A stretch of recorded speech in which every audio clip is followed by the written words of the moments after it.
Hey y'all, it's me again, Joey. Well, you ready to let them loose? Yep, that's it. Let's see if they make us run. Oh, Probably so. yeah, that one tried to get after him, but other than that, what can you expect? I mean, can you blame them? Oh yeah, they're getting after us now. Go, Joey, go!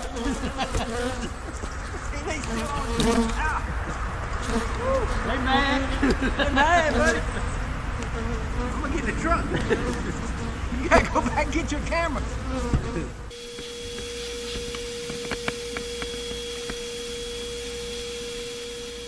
But also, just get as many as you can off the one next to it. Get out. You gotta move forward. Do that side again.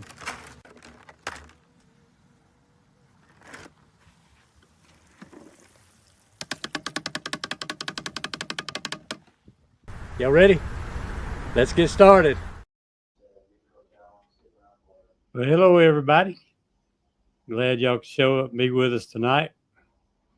We got a few in here already, and I have the link posted if anybody wants to come on in with me and Mr. JW. How are you tonight, Mr. JW? No, I'm just almost perfect. Yeah. Well, Life I'm a is long way. I'm a long way from it. well, Maybe we can balance it out, huh? I guess. Whatever. Just I noticed. just I noticed that it was been a pretty day today, but I noticed it's getting dark just about time for the live, so working that out about right, I think, on most times.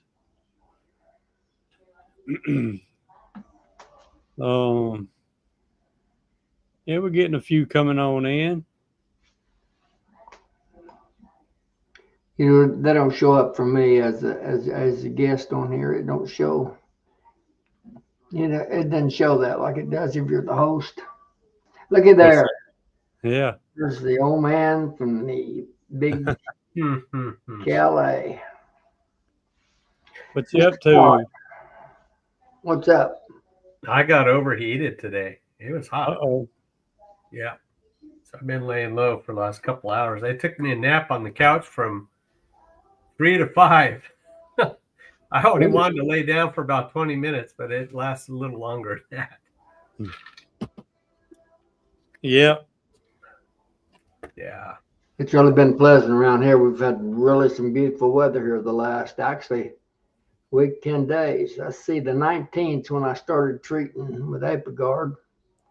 So come the 3rd, I put on a full dose. So I'll start again, Monday, Tuesday, Wednesday, I guess. This 3rd, that'll be 2 weeks. And I'm going to put on another 50, I guess. I went into some of those hives. Tom Sossman and Matt Ramsbutter was out here Tuesday. And we popped a few lids, and the biggest part of those cards is gone, and that would have been like the cards weren't gone, but all the Apigard was going off of them, and that was like about 5 days. It was all gone. So they say wait 2 weeks, so I'm waiting 2 weeks. So yeah, see what happens. So. Clay, it's in the 70s here at night. You probably get 70 about 3 or 4 in the morning. I don't even know. Don't even know what the temperature is here happening. It's 77 here right now. It's in the lower 70s here if it's that cool. It's been nice. We've had some pleasant weather. We do need a little shower. It's starting to get dry. So we finally got a pretty good rain yesterday and day before. Well, they say we got a chance Tuesday, but the real NOAA weather people say it's only coming north about Paducah, which is a good 120 miles south of me. So we may not get much out of it. Gee, 38 degrees. Huh. Man, I won't see that for 3 more months.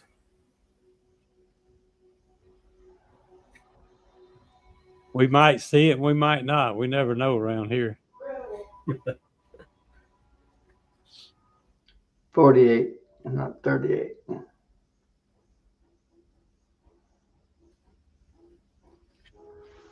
Well, I found some more honey today. I know you was going to. You've been in panic mode. Well, I'm still way behind, but a little bit more is better than nothing. Yeah. I finished up mine for the year. I finished cleaning up my equipment. I extracted 660 pounds Thursday. And I finished cleaning up the rest of my equipment today. Yeah. About 2 hours ago, I actually finished up. That's the part I hate. To clean up all that sticky honey mess, and your extractors and your uncapping tanks and the whole bit. That's nasty. Last night I knew I had some honey down in those boxes I looked at today. I know I'll find some more tomorrow and Monday. But last week is when I was poking around, and I had my uncapping tank. I had the lid on it. I even bought some of those big I don't know, those canopy clips that you could clip on there. And I bought 4 of them at Harbor Freight to lock down the corners, just to make sure it's tight and nothing could get in there, because I did have some wax in there. Well, guess when I was that was back in like, oh gosh, 3rd week of May, I think. I hadn't opened it since. I opened it last night. I looked down in there. All right, that's all dry. And then I kind of scraped it around. Boy, it started moving. I'm like, oh no. So what I did before I took a nap is I filled it full of water, and I have these tablets. I forgot what they're called, but basically it's what you clean stainless steel tanks with, and I dropped about 5 or 6 in there, and they just dissolve like an Alka-Seltzer tablet, and it turns the water kind of a light bluish tint color, and it sterilizes everything. So I put the tray in there, I put the bar that goes across, I filled it all the way to the top, and I'm going to leave it sit overnight, and then I'm going to rinse it out tomorrow, and then I'll start extracting what boxes I brought home. Pain in the butt. I hate those little white demon worms. Yeah, me too. I got some in the freezer right now. Just chilling out. Yeah. Oh, they're a menace. Brian took a left somewhere. He's a long way from home. I think his father-in-law has had some health problems. Oh, okay. I think they had to go. Had been out to Core Stevens, just got back home, and I think they got on the plane the next morning and come back to Florida. Yeah. I haven't talked to him personally. I just seen some of his comments. So we had a chat this morning on the phone. So yeah, that's why he's down in Florida. Is his pappy-in-law getting along? Is he, I don't know.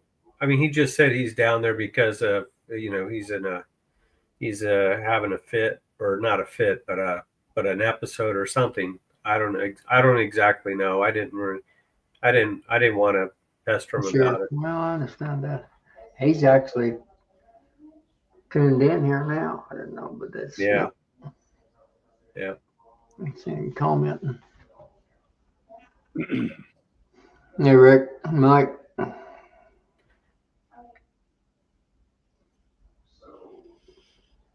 Well, I've got all my honey pulled for the year too. I got through with it just the other day.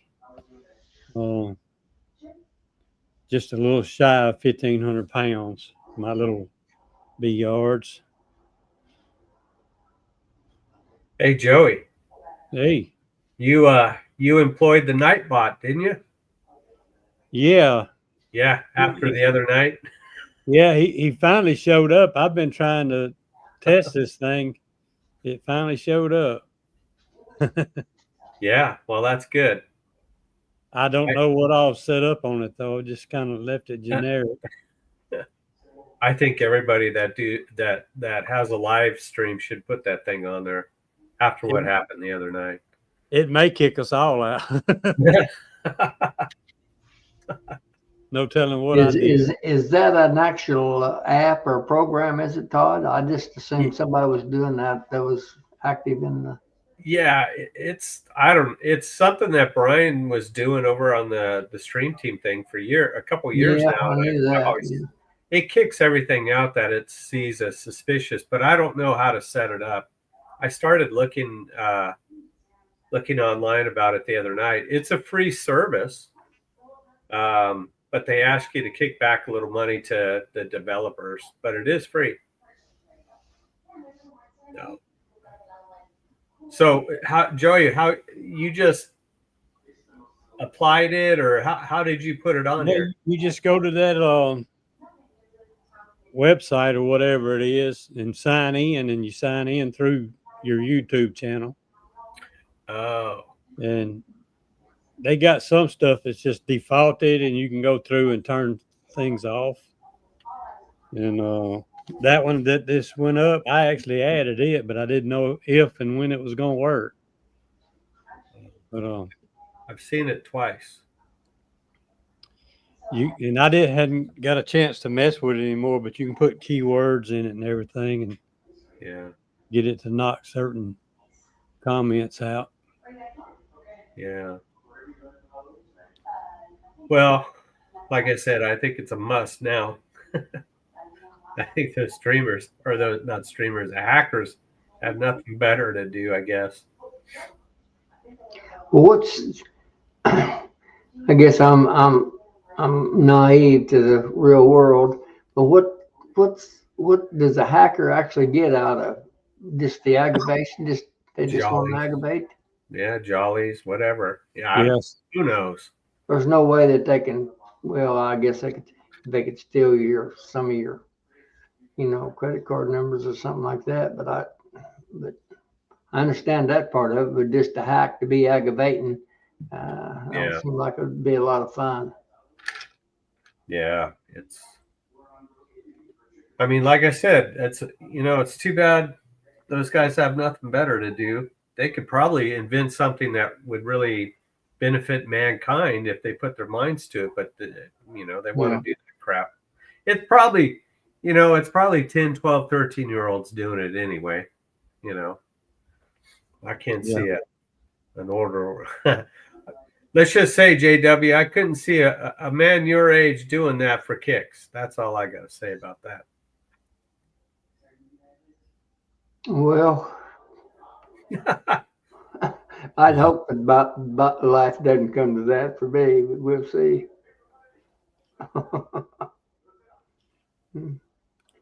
That reminds me, I've got to call a friend of mine. The fair starts up in a month, and I still have my bidder number. I think I'm gonna see if I could get a couple guys in on a steer and maybe a pig. Good luck. They're really even just butcher beef is really really high right now. You know Yeah, that. I know. But the thing about it is these I know these kids, so the source, I know what they eat and stuff like that. You sure? So and plus it helps, it helps out the program and stuff at schools. A good heavy butcher beef right now. Steer. Just I'm not talking about a 4-H steer or a show steer. I'm talking about just feedlot steers, a better part of $3,000. Yeah, For a 1,200-1,500 pound steer. yeah, yeah, Beef is very expensive, and feeder calves are just out of this world high. You just can't. yeah. I mess with cattle all my life, and I've never seen them any higher than what they are right now. It's it Crazy. runs in cycles. It'll be feast or famine usually in the livestock business. Yeah. This steer here, that's a kid that worked for me, and that was back in 2013. I won runner up with that bull right there in that down there at Nobby in that North American International Livestock Expo, and then I won the Fort Worth Stock Show with that bull right there in 2013. 1913. Really? Yep. And I got runner up with him in all breeds from in the North American. Them genes go way back, huh, Todd? Mm-hmm. Yeah. Well, I've spent more time in the 1900s than I've had in the 2000s. Yeah. My life. I can tell you that. See, I have too, actually. A lot of got my good memories in the 1900s. Yeah. Yeah. Yeah. Some of my worst ones too. Yeah. We won't go there. Did you see what Tom said? No, I don't pay attention to what he says. He said you guys could get back in the cattle business and call it Irwin and Sons Enterprises. Yeah. He's too busy. He's too busy partying all the time. I feel sorry for his two boys. I they must do everything. I thought it was Melissa there for a long time, but I've decided she don't even do much. I think it's them two boys do all the work around that place. Oh, man. Too busy politicking or water skiing or wakeboarding or whatever that silly stuff they do is. Yeah. Or picking at you, huh? Yeah, big of it be. He and, like you said, he and Matt were out here this past Tuesday, I guess it was, for the day. I don't think they really come to see me. I think they come to see a couple other people, but that's all right. I appreciate them stopping anyway. I thought you were going to spray that stuff across the driveway from keeping them from getting down the driveway. Well,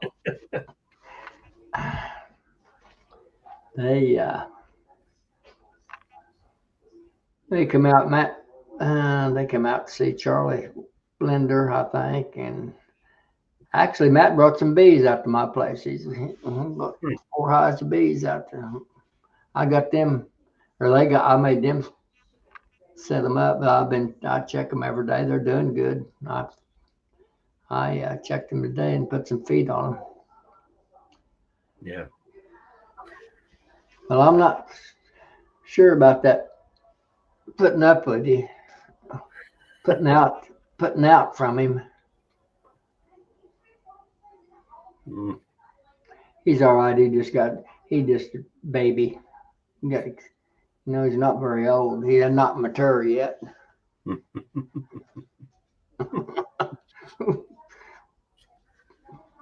Yeah, I'm going to start feeding myself, DC, after I get this honey off.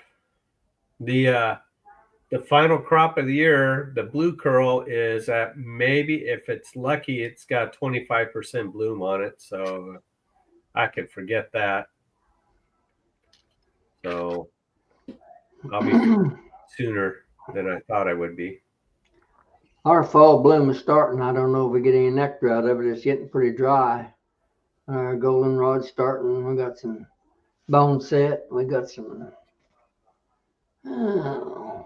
different stuff that's all bloomed out. The bees are working it hard. So but it's just starting. We got lots of goldenrod, but we just don't get that much food value out of it. We get quite a bit of pollen value out of it. So, but the guys that's the so-called expert tell me the bees are bringing in pollen. That means they're healthy and they're laying and doing good. So I've got a lot of pollen coming in right now. I don't know how much, but I'm gonna tell you one thing. We had a dearth. I put my empty supers out for the bees to clean out, and I mean it was just a mass of bees. bees. I mean, a mass of bees on every box. I must have had, I don't know, several 100,000 bees in the air all at one time. Looked like a bee parade. Very much so. Anything you stuck out there, I had a couple of three. All those green frames, you know, Drone. the drone frames in some hives. I just put them out for the bees to clean out, and each frame must have had must have had 5,000 bees on each one of them. I mean, they just packed in the air above them, just like a swarm. They were really in the robbing mode. I've been lucky so far. I was real concerned, and I may eat crow when I check them in the morning again. But you know, I've got every one of my hives totally the half-inch openings down at the bottom. Some of them's 3/8, some of them's, you know, half inch, and every one of them's wide open. And so far, I haven't had one. You know, I've got an even 50 hives right now with the way I'm set up. So I haven't had any robbing yet. Knock on wood. You know, so see what happens. If you got a few weak hives, you want to, and if you're anywhere in my part of the country, you want to be watching them because they are, and it is 100% dearth. But the fall asters and goldenrod and the boneset and stuff like that, ironweed is coming on strong. So I'd say maybe next week we'll have a pretty decent fall flow going again. We'll see where it does any good or not. I heard somebody make a statement a while back about, this is totally different subject, about putting frames out and letting the bees rob it. I always let them clean anything up after I spin it out. Well, I can't remember who said it, but they was talking about how bees would actually tear capped honey up worse, the comb, when they're robbing it. And I didn't even think about it. I pulled a dead out of the yard the other day that had almost a full box of honey in it. I didn't want to use it for sale or anything like that. And it had a good comb in it, or good clean. It wasn't brood. It was actually honeycomb frames. And I didn't want to put it on top of anything, and then they'd go up and laying eggs in it. So I set it out here on my little back porch and just let them rob it out, and they tore that comb up. I guess I should have uncapped it and broke it up a little bit or something like that, because they tore the comb off the plastic just about it getting in it.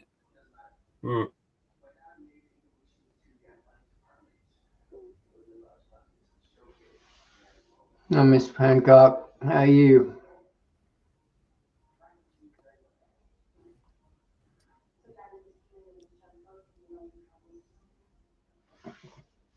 There's not too much to report around here. It's hot. Well, we had thunderstorms on Monday and Tuesday, and we did get some rain. I think we got maybe a 1/4 inch, which was a lot for this time of year. But 20 miles due east of me, there was a lightning strike up in the Sierras, and now that fire is at like 17,000 acres and 0%. I think it's 0. But yeah, it's just. I woke up this morning. It was orange outside. I thought I was on Mars. It didn't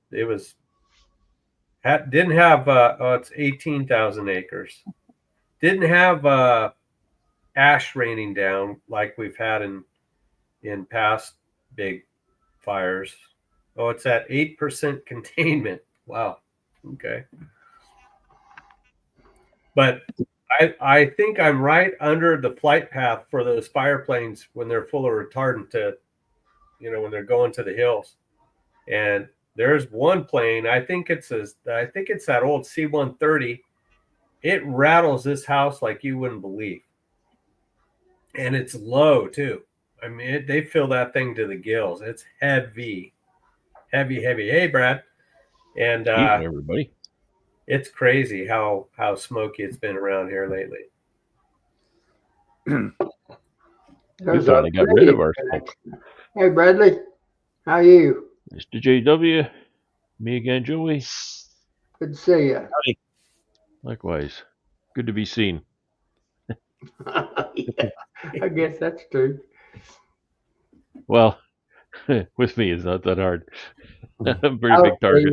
how's things going up there in the 50, what, third or fourth state, maybe? I think we're the 49th now. Aren't you? You guys lose a few?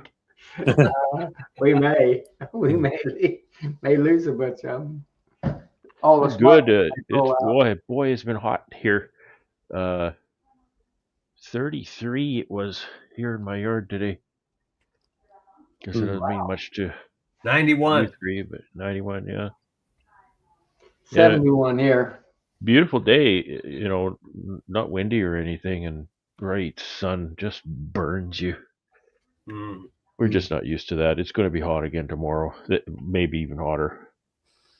But Tuesday we get back into more normal temperatures. Things like I'm going to say 65 F or less. So that's a little easier for us to take.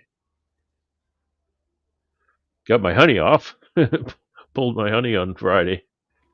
So it's all sitting in the honey house waiting for me now. It's 38 right here, right now. That's nice. 38? Oh, 38C. 38C, yeah. Dude. Does that make it feel better when you say it that way? It was 40C today. Uh-huh. It was brutal. We've had, in my recollection in this part of the world, we've had, I think I remember working in the city back about 1995, and it was 42C. And I think it was 42C before calculating a humidex. Ew. We sometimes get a 40, 42 degree humidex, but it was a full on. I remember I was driving a limousine as a part-time gig, and it was a Saturday. It was a Saturday. So the whole community of limousine drivers are kind of, sort of in touch. It's just like beekeepers. We just kind of know each other. That whole city of Winnipeg, I had just about the only limousine that would run because it was just too hot. You try to keep the cabin cool for the passengers, and then the engine overheats.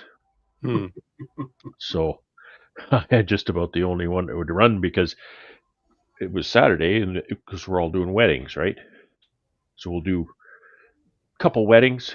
You take everybody to the church, and then then you go to another one, take everybody to the church, and then you go back to the first one, take everybody for pictures, and then you go back to the other one, take everybody for pictures. So you're driving around. But a lot of the guys didn't quite get it, and they would go and they'd sit and wait for their people with the engine running. I didn't, boy. As soon as they were out of the car, I was driving as far as I could go, keep the air moving, right? Yeah. And yeah, a lot of the limousines wouldn't run. I remember that. It was really, really hot. Usually the problem in our country is they won't run from the cold. They never had whatever not run because it was too hot that I ever recall. And that makes me wonder, Todd, you say it's 38, which would, so how do you characterize that temperature for you, Todd? Is that just like it's a nice warm day, or is it, oh my God? No, it's pretty much normal this time of year. Yeah. So tomorrow it's gonna be 104, 105. So that's what makes me wonder, if I can get a temperature here like that and have that kind of experience where, in a city of 700,000 people, and there's got to be a couple hundred limousines on the job, and only one will run because it's too hot. Like, what's the difference when, guys in Florida, Texas, California, Yeah. because it's kind of the same machine, right? They're all Yeah. kind of built the same. Uh, I don't That's, know. I don't know. I do know, like you said, if you keep moving, it stays cool. I know So even my vehicle, like my big 1-ton truck, day like today is super hot. If you're driving down the highway, you're okay, but if you stop somewhere, the air conditioner's not going to do anything for you. well, you see, I have a Chevy and it works great at stop signs. That AC just blows out cold, you know. That's a Chevy AC. Yoy, yoy, yoy, yoy, yoy, yoy. One thing I did notice different with the heat when I went down south, or when I would go down south, been down more than once. Um, in the summer, it was really hot. If I go into a department store, go into Walmart or something, it's it's a little cooler, but it's not that. You know, here you go into a Walmart when it's hot like today, you come out, sick because it's so cold in there. Like a It's like a popsicle. meat locker. I have gotten that. I've gotten uh, a sinus kind of illness for going, into the cold and into the heat and into the cold over and over in a day because the air conditioners are. I don't know that it's cold, but it sure feels cold when it's Yeah, 68 degrees in the store and 90 outside. yeah. Costco's are used. Well, the one here in town is like that. It's cold inside. People But here, like people who don't have air conditioning, and particularly if they have little kids or health problems or if they're elderly, uh, they literally just go and hang out in the store yeah, yeah. when it's hot. I grew up on the coast, and we're my hometown is Santa Maria. That's where I grew up. And Santa Maria is probably, well, you could see the sand dunes at a certain part of the town. You could see the sand dunes, but you can't see the ocean. But you get that cold breeze. And when I was growing up there, if it was 85, that was a major heat wave. Well, now and that only happened like maybe once every couple of years. And now they get up regularly in the 90s. And I talk to my mom all the time, and I tell her, Mom, and they don't, house that she's living in does not have AC. Nobody in that town that's been there Really? since, oh, yeah. Because it was everything built in that town from probably the mid 90s below didn't have AC because they didn't need it. So I tell her, I said, Mom, just go to the mall. If it gets too hot in there, just get in the car and go to the mall, sit Yeah. on a bench and people watch for a couple hours, Yep. Yep. So, but yeah, Yeah. Here, not as much when I was growing up, but in the last 30 years, um, most homes now will have air conditioning mm, and a big furnace and a big air conditioner and well insulated because we have those extremes. yeah. So it's kind of interesting. Triple pane windows, kind of stuff. Mm. You see Dan's post there. Um, Oh, they wow. used to have in those nuclear plants. They had places that was so hot they'd have cool down rooms, Mm, and those cool down rooms were set with between 90 and 95 degrees. wow. Yeah. Well, I know that that's definitely a thing. When air conditioning became more of a common thing driving a 18 wheeler, for example, you'd sit in an air conditioned cab, then you get out, you might have to load your trailers, be involved. It's Mm, a totally different game. Whereas when you're not in air conditioning, I became kind of like that because I spent about 30 years in an office, right? Still air conditioned. And then it it's difficult for your body to regulate your yeah. temperature outside, Yep. working in the heat particularly. It was nice working in the office when it was minus 30 outside.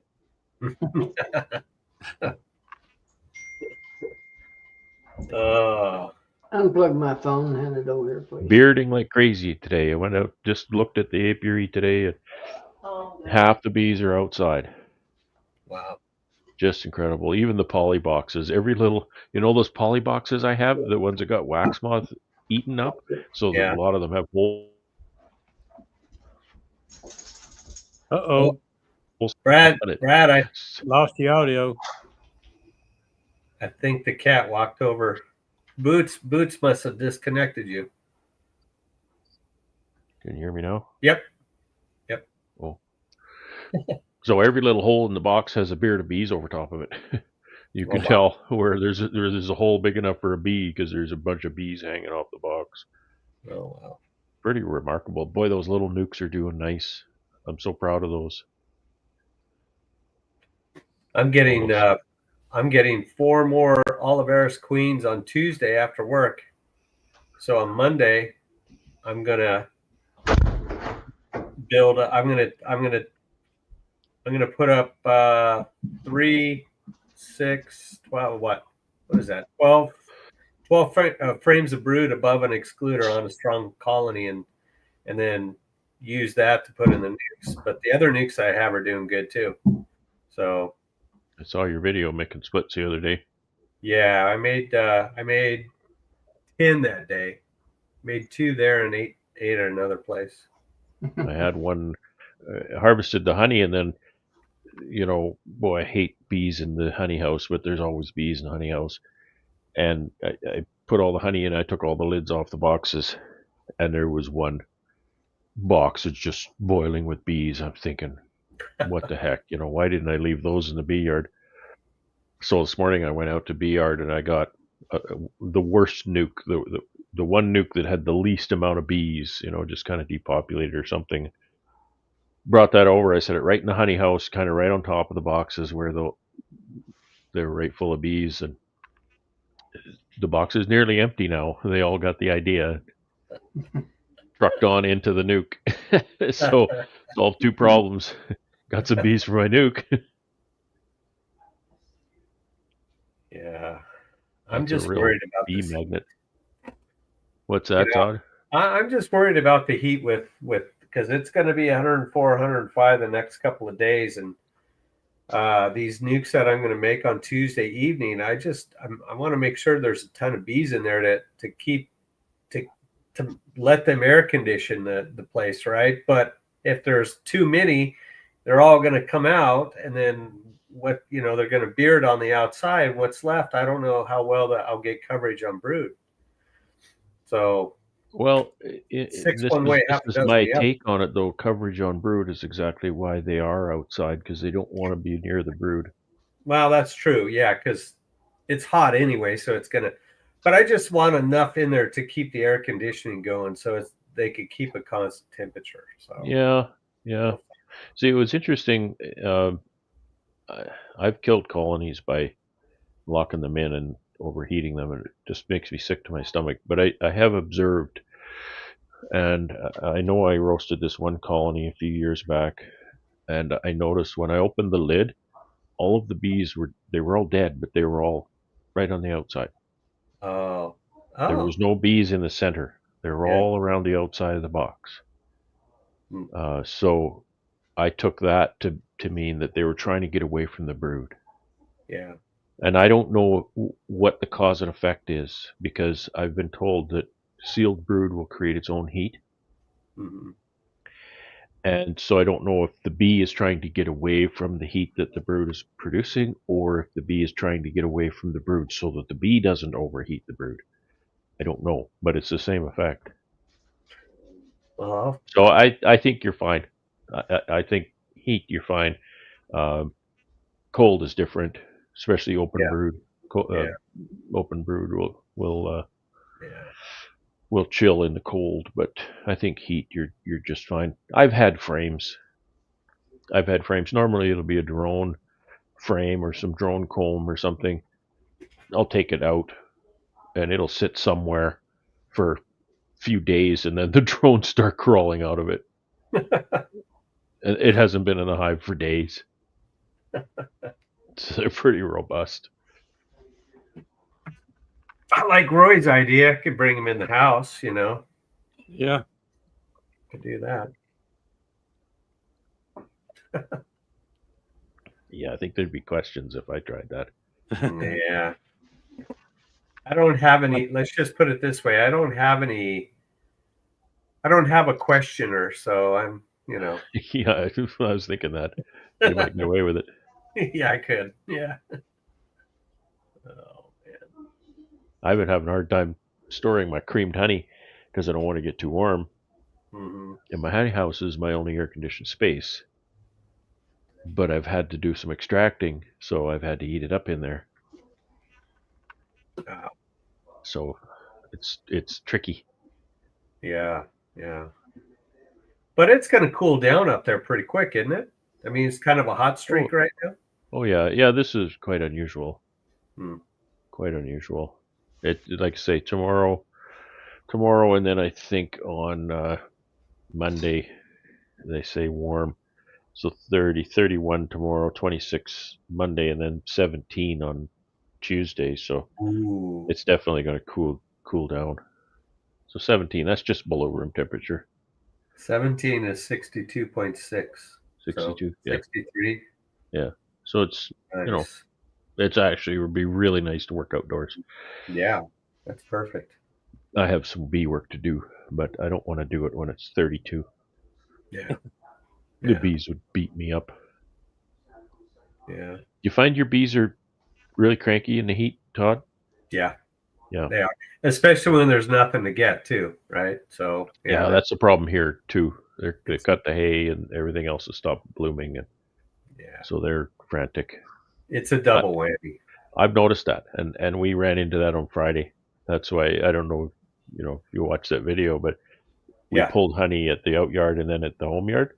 But I didn't video anything at the home yard. We were just trying to get it done, and we pulled all the honey, but we didn't do all the other work that we wanted to do because the bees are just really cranky. Mm-hmm. So and it was so hot. Yeah. It was so hot. I was taking the honey back to honey house, and I looked, and Lexi's flat out on the ground in the shade behind the camper, and I'm thinking, I hope she didn't pass out because it was really hot. Oh. Yeah. You remember I had a real bad heat week last year. It was, so Brad, I'll tell you. I remember your comb was dripping out of your hive. It was 46, 47. And that's 100, 114, 116 here That's for a couple Death of days. Valley temperatures. Yeah, it was bad. What's and the I had record? 56, I think, in Death Valley, something. Yeah, probably that's about 132, 133. Yeah, that sounds about right. But I had a couple of weaker colonies, and they really showed in that hot weather because they were dripping wax out of I drill 5/8 inch holes in the backs of my pallets on the floor in each corner. So no matter which way the pallet is, the rain will have a way to drain out. And this time it was draining wax. So it was crazy. Wow. Yeah, it was nuts. Yeah, because the wax will melt 70, 70, 72 C. Yeah. Well, that's 160 degrees. Yeah. Yeah. Yeah. You need those poly hives, my friend. Those will help you out. But I'm not kidding you. I think the wax moth are getting worse and worse here because they're everywhere now. And if I buy those poly hives or something similar, I'm just scared that they're just gonna eat everything. Well, yeah, they can go right through them. The polyhives won't promote a worse wax moth problem, but if your wax moths get to be a problem, they can damage the polyhives pretty fast. Yeah, it's crazy. Like I was saying earlier, I don't know if you heard it. I can't stand those little white devils, those white worm devils. Oh yeah, I always tell you, Todd, that's been quite facetious because them little white wormy devils you're talking about, they Yeah. make wonderful fish bait. Well, yeah, they Yeah. do. Sure. Yeah, if you fish. Hey, that's another revenue stream. Now you can go be selling those dudes. They sell them for by the box, you know. Don't do like I did a few years ago. It's been several years ago now. I bought a bunch of wax moth larvae for fish bait in the wintertime. Yikes. I had one bedroom in the house. It wasn't heating. It was cool. I left them in there and walked in there that spring, and my wife went to saying all kinds of bad things about me. We won't go into detail, but that bedroom was full of wax moth and blowflies. I bought a bunch of. That And that honey, with like setting that honey out, the frames out for them to clean up after I spin them out. Mhm. It draws those wax moths. They're all Yeah. over it. yeah. They You know, may I not. don't have a problem doing that.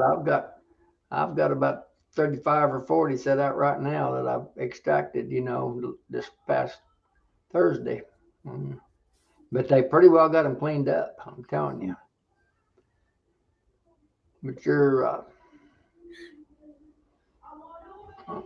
but I don't really have I just, when they get them cleaned out, I just stack them all and use paramoth, you know, crystals.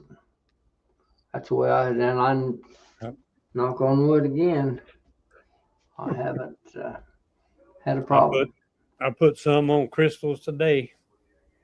When you use those crystals, I know it's not approved here, but I'm just curious. So when you go to use that comb, you there's a period where you air it out, isn't there? Yeah. Yeah, they say, a lot of people say a Couple week. weeks. I've used it and set it out for a day and use it like the next day, and Okay. bees go right in it. So Right. Right. of course, I'm a little bit less cautious than a lot of people are on some of this stuff. I use the crystals mostly for just anything that had brood in it. Yeah. You get JW, you get to be your age. Life sentence means a whole lot less to a fella. Yeah,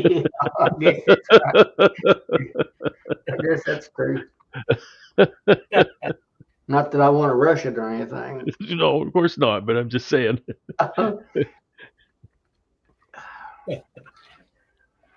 Well, you Well, live that's long interesting. enough, you're gonna get older. It don't bother me any. I do the same things I always done. It just takes me about 3 or 4 times as long to get it done.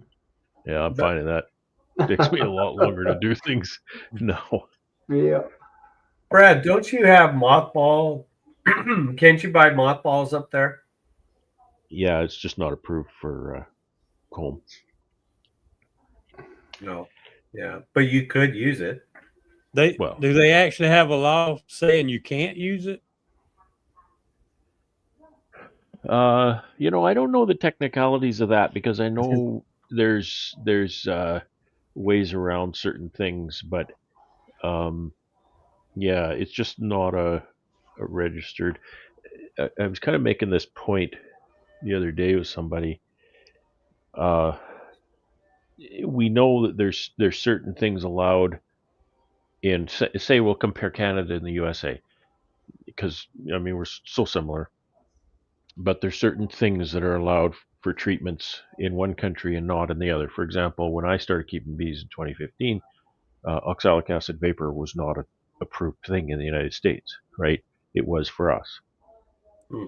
So when that happens, there's two things. I mean, there's legality, right? You shouldn't go breaking the law, right? I'll just say that. You shouldn't be using treatments that aren't legal to use. Having said that, if you're thinking, well, do does it hurt the honey? Does it hurt the bees? Is it going to kill mites?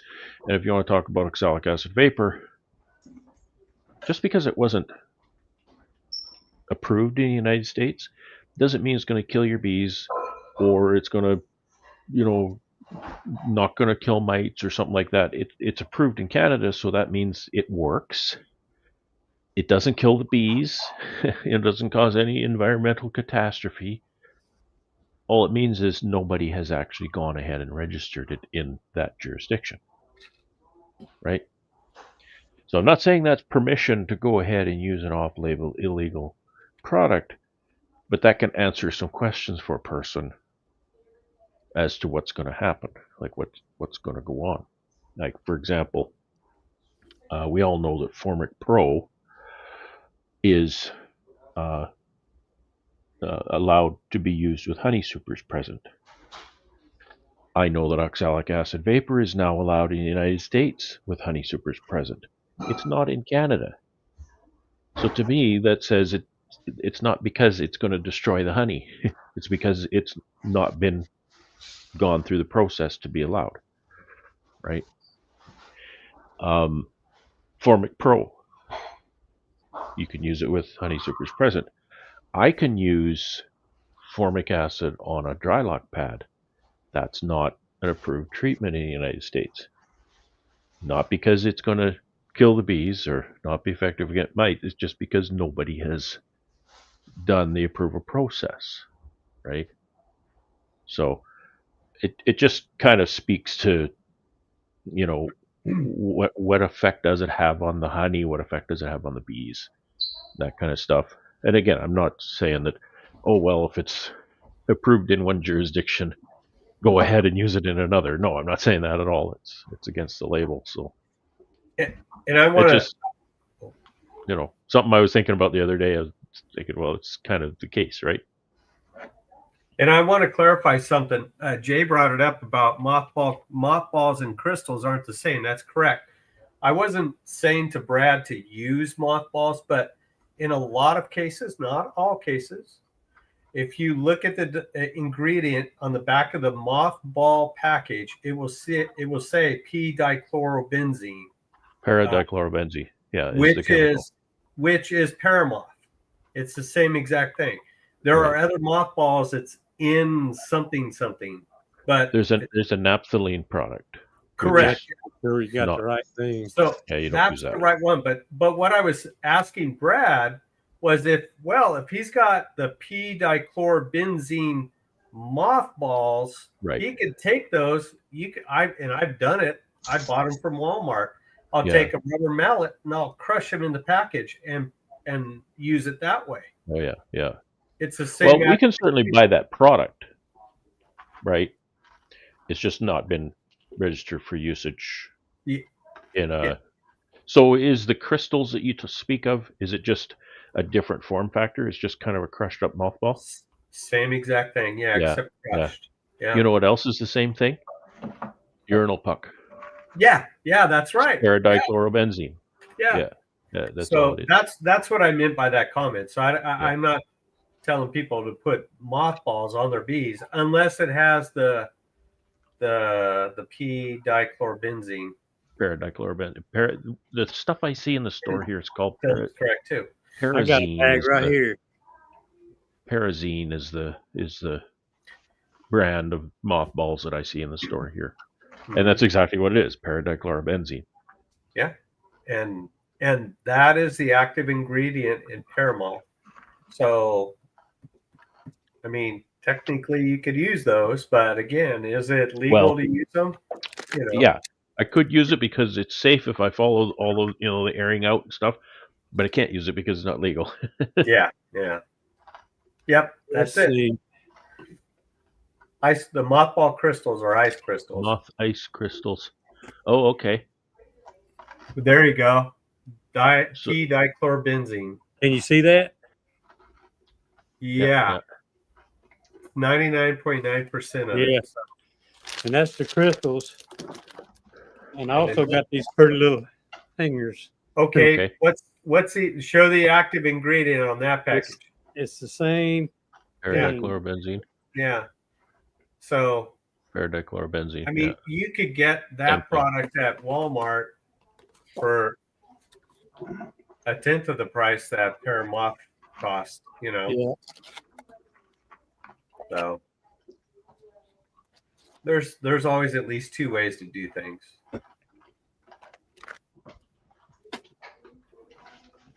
Well, Yeah, that's all. see, you know, I'm just reading some of the comments, Brian. You could use it in your honey shed to keep moths away. I suppose you could. I don't know, because I know. I think you guys use the crystals. You put it on a tray on top of a stack of hives. Is that what you do? Or paper plate, yeah. And it just like because the gas kind of goes down. Is that what Yeah. happens? Yeah. I put it every three boxes in my, however Okay. high I go in my stacks, Brad. So how is it when you go into the building? Is it quite It strong? smells wonderful. I like it. Now, Tom Sauceman, he Well, said he stands it's not. the Is it offensive? But is it quite strong It's smell? strong. You're supposedly not supposed to breathe it. So Yeah, paradichlorobenzene is quite toxic to Yeah. people.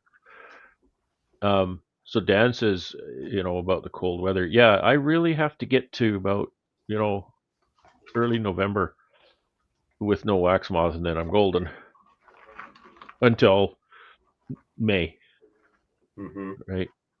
So if I can get my comb into winter, then I don't have to worry again until May. But they take hold pretty fast.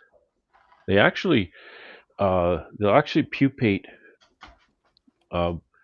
dramatically a different rate depending on temperature. So when it's cool, they're very slow, but when it's hot weather like today, they pupate in days. Yeah. That's what they're doing here. I'm gonna scare myself again. The one with the hanger, it's just a little wafer. That's when you talked about urinal cakes. That's what I thought of. Yeah. And That's about what that is. that actually fit under. If your lids have a shim or you want to use a feeder shim, that actually fit. and and not to advertise, I don't like doing this, but I do sell a product called Hygienic Boost. That is an all natural product. It's not toxic. I mean, you could spray it on your combs, put it in the box, let it dry, and then you can put it right back on the hive. Yeah, So that's the same as the Sertan that I use sometimes. correct, yeah. Not toxic to people, not toxic to bees, Yeah. but it's toxic to moth larvae. The difference that I know of with Hygienic Boost is that for some reason larvae are repelled by it. It's not meant to kill them. They just stay It's a away. repellent. Okay. Yeah, they don't come to it. What about the moth? Does it repel the moth? It does, and I'm glad you brought that up because I had stacks. I had a big mess on my hands last year where I treated all. I had 800 frames that I had to treat. Mm-hmm. It lasted for about 6 months. Of course, part of that was winter, but coming out of winter into spring, they still had coverage on them as far as the product. And then about 7th month, I noticed on the bottoms of the lids there were moths just kind of sitting there waiting, Oh yeah. and they didn't touch the comb below. Mm. They were staging on the underside of the lid, and then Yeah. eventually I couldn't use them fast enough, and then the damn moths got to them. Because the Sertan doesn't repel anything; it just kills the larva once they lay the eggs and it hatches. Then they eat the Sertan and it kills them. And it's not a chemical either; it's a biological product of some kind. Yeah, both Hygienic Boost and Sertan are biological or natural, whatever. That's hellish expensive though. Sertan is crazy expensive. Yeah, like it cost me about 50 cents to spray a frame. Yeah. $5 a box. It's kind of like, geez, that's my first choice, right? The only drawback to those is that you have to spray the frames. If there's something that could be, it's a lot of work. It is. It really is. And the downsides too, you have to mix it. It's like 19 water to 1 Sertan, and once you mix it, it only keeps for 24 hours. Mm-hmm. So if I've got a couple frames, right? If I guess I want to put these frames away, but I want to spray them, well, I'm not going to mix up a jug of Sertan. It's only going to keep for a day, so that I Yeah. could spray 4 frames. Yeah. It's just a little clunky to use that way. And again, you have to take the frame, spray each side of the frame, put it back in. Yeah. It just takes a long time. You know, it's a what's a Yeah, benefit Grammy's versus got it. risk. It's a Yeah, it's a benefit versus risk. You know, what do you want to do? You they're want in, they're in Genesis. Yeah. Well, to, yeah, I'm glad we have options. yeah. I have Yeah. fewer options than you fellas have, but you know. And a new thing I learned about Hygienic Boost is, and what I do is one packet is 100 grams. You pour it. I use a 2-gallon sprayer, garden sprayer, and I pour it in there. I add 1 gallon of water. It gives me a lot of room to really agitate when I shake the jar or the bottle or the container. If I have some left over, you can refrigerate it and it'll stay. Nice.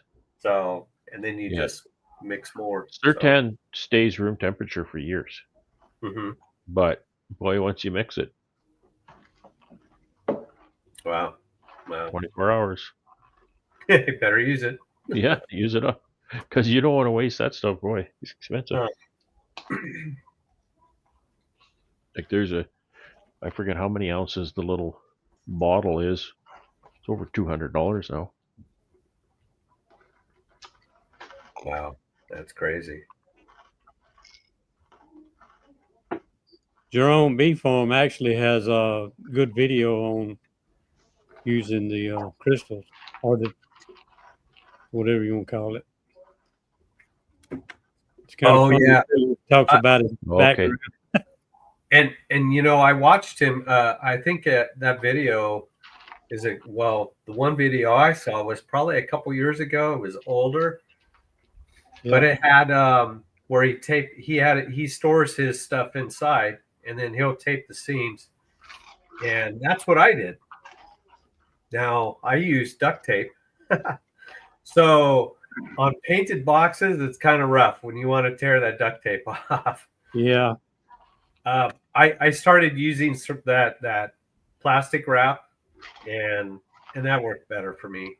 And I just wrapped the whole thing solid. Yeah. Some of the painters tapes, they cure on too. If you leave it on there too You leave them long, on. Yeah. it's hard to get off too.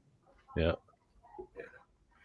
The only thing about the plastic wrap is if you want to get in there to refill, you got to take it all off and put some more on. And, but it is what it is.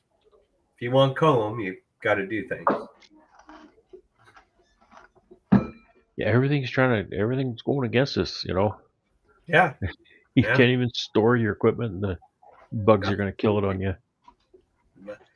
I never tape or wrap anything. I've never lost a hive to it. I've got one 40-foot storage container that I keep all my honey supers in. And I stack them on top of another, and then I put the gas it. The moth crystals every 3 boxes. Well, last year was my biggest year to have to store brood. And I try to keep most of it in the freezers if I can, because they're running anyway. But I had several stacks, about 5 boxes high. And I would just go in. It probably cost me a little bit more, but I would just go in every 3 or 4 weeks. This was still during late summer, like now, And I just raised the top off. If it still had crystals, I'd close it back. And if it didn't, I'd dump some more in there. It kind of stayed on top of it. So the crystals evaporate, like they sublimate in? Okay. So they'll disappear eventually. I'll just lay them on a little paper plate. Just lay a paper plate there and just. Okay. Interesting. Just put a little pile on there, not too much. That way I don't See seal. I don't know. I'll just check it every couple of weeks. Yeah. Till it gets cold. My storage box will get 120, Brad, in the hot summer days, with sun on them. I tell you what else works good. I got my hands on a lot of old political signs, and when I stack them up, they're on the concrete slab in the back. I put one of those political signs down, then stack the boxes on top of it, so that weight seals it off good. Yeah.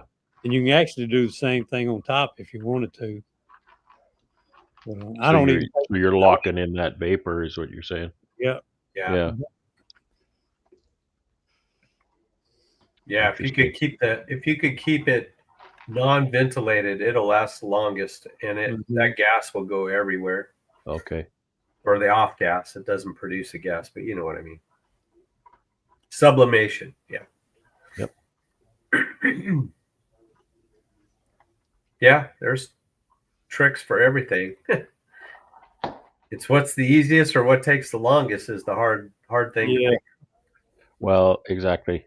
And a lot of times it's what works for the beekeeper, really, because we're all different. We all run different situations.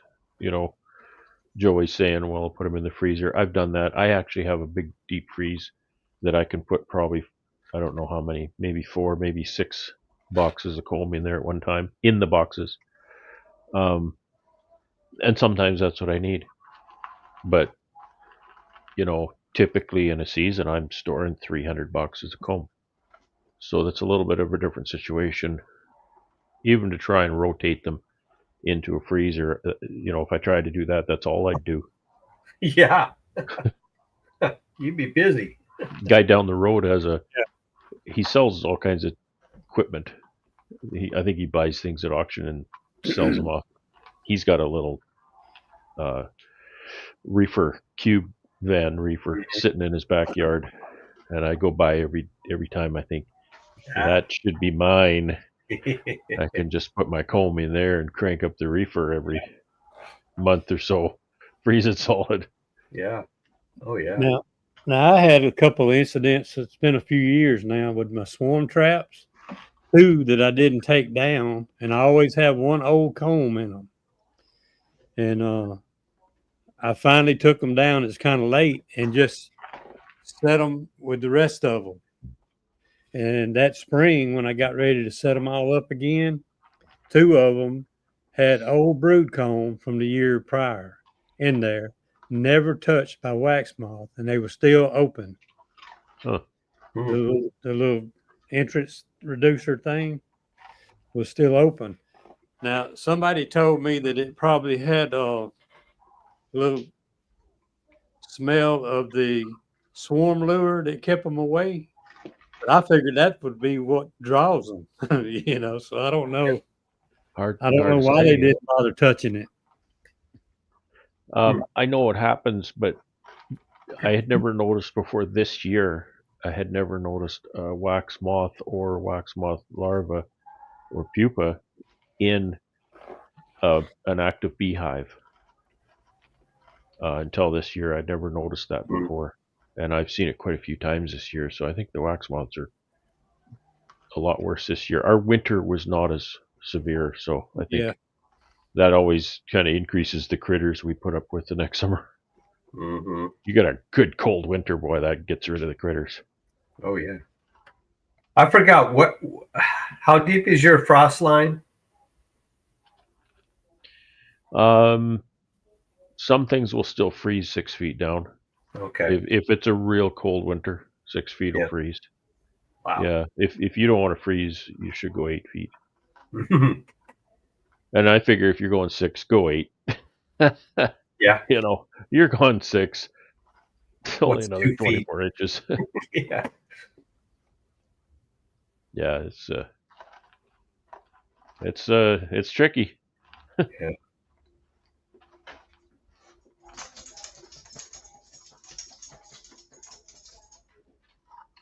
Well, I think our frost line is 20 feet. Or 20 feet? it doesn't. You have a frost line? 20. I don't think it freezes actually. Does the ground ever freeze where you are? Never. Hell no. No. Never. The nice thing about good frozen ground is you plow the snow off, you can drive just about anywhere. Yeah. You're not going to sink in the mud at all. No.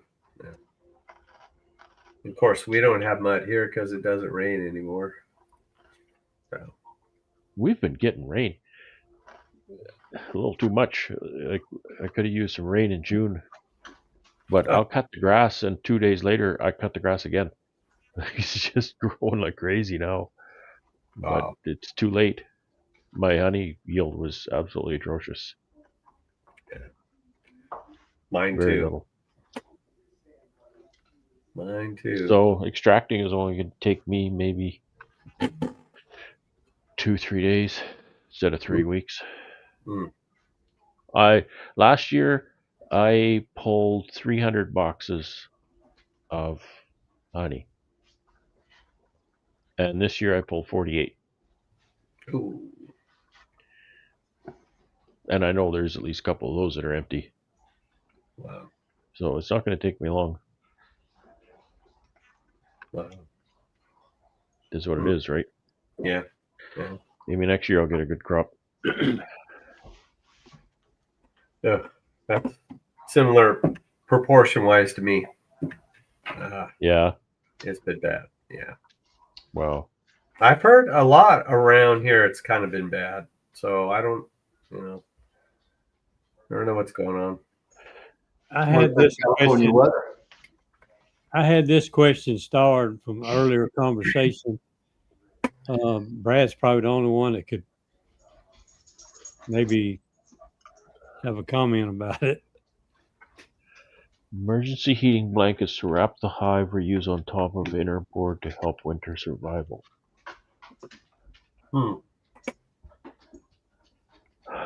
Well, it's really tough to talk about winter when I don't know where you are. Typically, it's not necessary and probably in most cases a bad idea to be adding heat in any way to a hive. Now, emergency heating blankets, is that a description of the blanket or the description of the usage because suddenly you think that your hive is going to get too cold, so you have to emergency do something? I don't really understand. A beehive, a bee colony is a remarkable entity when it comes to staying warm. Uh, Yeah. I had a neighbor out here who didn't wrap his hives one winter, and yeah, most of his hives died, but almost every one of them died because they ran out of food. Right. So what they were staying warm, they were staying alive, and they just ran out of fuel. So in a Manitoba winter, we're talking minus 20, minus 30, minus 40 throughout the winter and 5 months of winter. Hmm. So that was a real interesting exercise in what will these colonies take, because most of us don't have the guts to just kind of leave some colonies out and see what happens. We usually just kind of do what everybody else does. So when we wrap and we insulate, in my mind, we do that for two reasons. It's to decouple the inside from the outside so that the colony doesn't have to eat quite as much to stay warm. And it also helps keep uh, keep the condensation inside the hive from freezing, because if it freezes, then you have ice, and that's really hard to deal with as far as staying warm and staying dry. So that's really the reason we would wrap or insulate. Mm-hmm. Um, Fluctuating temperatures are difficult to deal with for the colony. So if you have a situation where your normal winter low overnight uh, might be, I'm going to try to talk in Fahrenheit, might be, maybe normally it would be to say 10 degrees. There's kind of a magic bottom to the curve of metabolic rate, and that's about 40 Fahrenheit.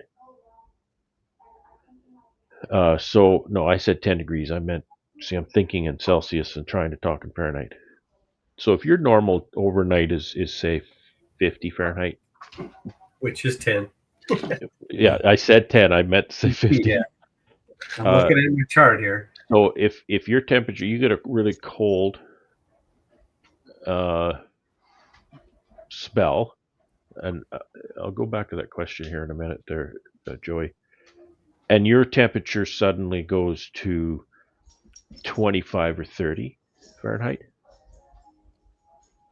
at night, and then back up to 50 Fahrenheit in the day, that's crossing over that 40-degree uh, threshold, that margin. And I think that's pretty stressful for the bees, because bees are really, really good at keeping a constant temperature in the hive, except they don't react to a changing environment very quickly. Oh, They yeah. don't react to that in a 24-hour cycle, right? They set themselves up to a median method of dealing with the temperature. And then when that temperature starts to fluctuate really fast and really dramatically, then they get negative effects from that. Chilled brood, or on and on and on. They eat too much, or they eat too little, or they cluster too tight, or they don't cluster tight enough, and then they can't, sort of thing. So that's really what insulation does for you. Is it takes away that dramatically fluctuating outdoor environment.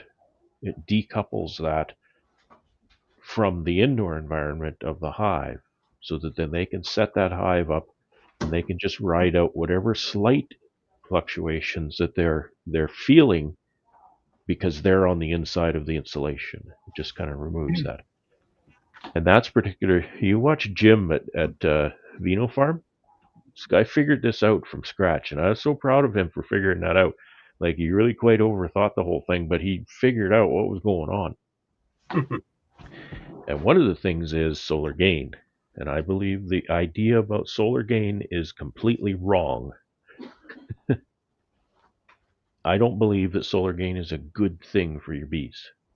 It's a very bad thing for your bees, because it's cyclical, right? You're going to get, especially in the winter, you're going to get maybe 6 hours of solar gain in the day. And then you're going to go through your long winter night where the temperature is going to go down. What you don't want to do is amplify the difference between day and night temperature. And that's exactly what solar gain does, is it takes that cold night, and it takes the warm day that follows the cold night, and it amplifies that warm day because of solar gain. An example in my part of the world is, if your beehives can get covered in snow, if they can get covered in a big snowbank, a big snowdrift, so they're under 2, 3, 4, 5, 6 feet of snow sometimes, those are the best bees in the summer, because they haven't seen the sun. Their sun has not hit that beehive in months, so there's zero solar gain. They're in under that insulating blanket of snow. The ground is the moderating entity there. It's a big heat sink. It doesn't let things get cold quickly. It doesn't let things get warm quickly. It just moderates everything. So those beehives, and that's been proven over and over again, those hives that are under the snow are the best hives. Makes sense. So that's all I'd say about that. So I'm fascinated by the whole wintering study, and that's the kind of stuff I'm learning from meeting you guys in different climates. Right, your struggles with wintering bees. You guys struggle wintering bees way more than I do. Way more. Well, I hate to be a bum, but I've got to go cook dinner. Again, It's always eating. Yeah, it's that I time. had some questions for you. All right, go ahead, real quick. You need to eat early on Saturdays. I know. What questions, JW? No, I'm just joking. You know that. I I'm know. just stalling you out from your cooking. I called you and bugged you the other day, so Yeah.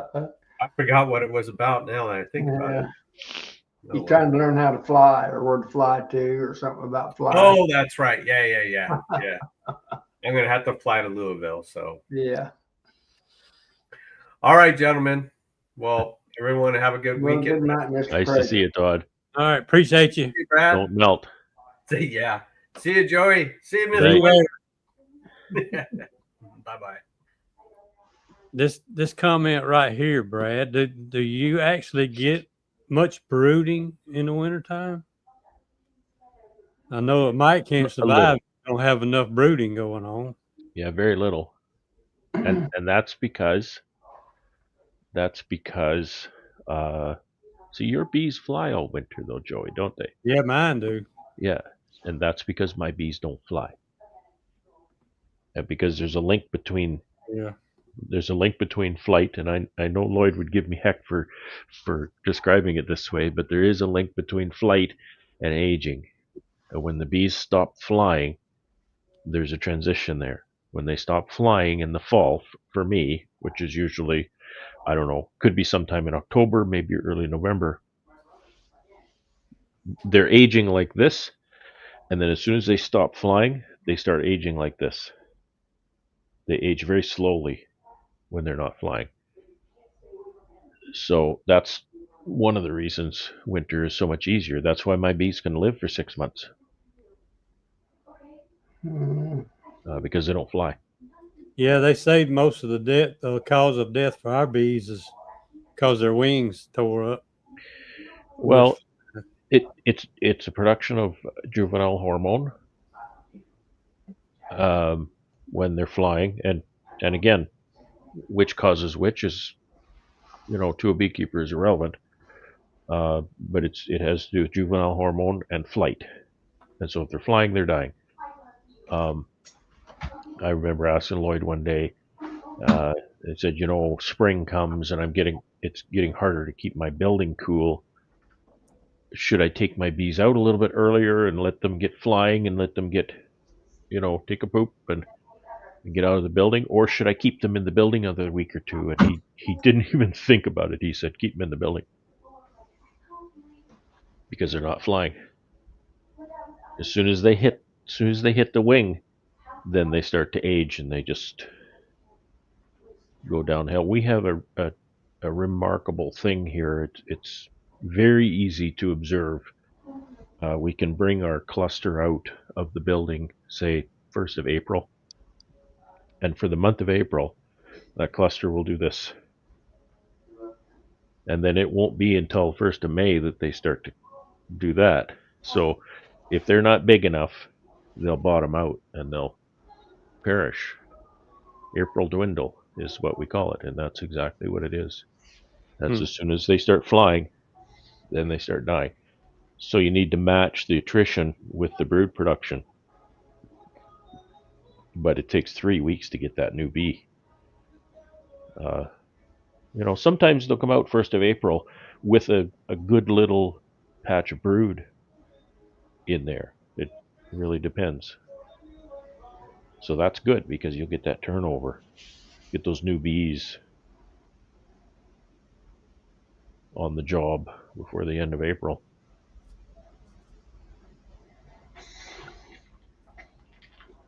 But I think, Joey, in your climate, that would be tough because they're out there searching frantically for nothing, right? Yeah. They're just burning up their life looking for nothing.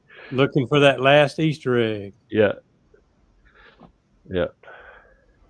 And I don't know how you guys deal with it. Like, how do you deal with that? Well, that's basically why we leave so much honey on the boxes. They're flying and they got to load up before they leave, and they got to load up when they get back. But if they're flying, then their life is going to be shorter. But you have a pretty decent amount of brood all winter. Some of them have a couple of good frames of brood. I have been in them. I try not to go in them too much during the winter or very early spring, like in February. I've actually looked at a double deep that's still got plenty of food on it, enough, and a lot of bees, but they'll only have a patch of brood on two inside frames on just the inside about that big around, Yeah. They're Yeah, making that just that enough might bees. be my March brood. That might be my March brood. So, your climate, what are your, say in the dead of winter, what are your normal, like, not what are your extremes, but what are your normal temperatures in your dead of winter? We very seldom get. We might get 2 or 3 freezing days. I mean, just below freezing in a row. That's about it. We don't. So you're between 30 and 50. Yeah, Yeah. we have a See, lot of that I think 40s, is the danger zone. 40s and I stuff like that. I think that's the danger zone when you cross that 40-degree mark, either going up or going down. I think that's kind of Yeah. and this is the way I look at it. I think that's a very stressful thing for the bees, right? Um, the metabolic rate, if I can draw a graph in the air here, if you start at very cold temperatures, I'm talking 0 or 10 below Fahrenheit, you might have a metabolic rate here, which will drop until you get to about 40 F. And by the time you get to 50 F, the metabolic rate has done this, right? So colder, it doesn't rise very fast when you get colder, but it rises very fast when you get warmer. So I think when you're crossing that line between 30 and 50, you're going from a state of using feed very quickly because the bees are very active. You're crossing over to clustering and using feed very sparsely simply to stay warm. And I think that transition's really hard on the bees. I don't think they make that transition very quickly or easily from what I've observed. See, Brian right here, he's just a little south of me, but he says they stop laying in our hot summers, and that's true. They pretty much stop, and it's not really because of the heat. It's just because nothing's there for them to Right. bring. Yeah. Basically, Yeah. Yeah. We've just gone into, you know, we're just entering dearth right now. That's why they kind of beat us up a bit on Friday when we were pulling honey. I have an alfalfa field over at my out yard, so we're fine there, right? Everything went beautifully. At the home yard, there's a different story. So they were really getting cranky here.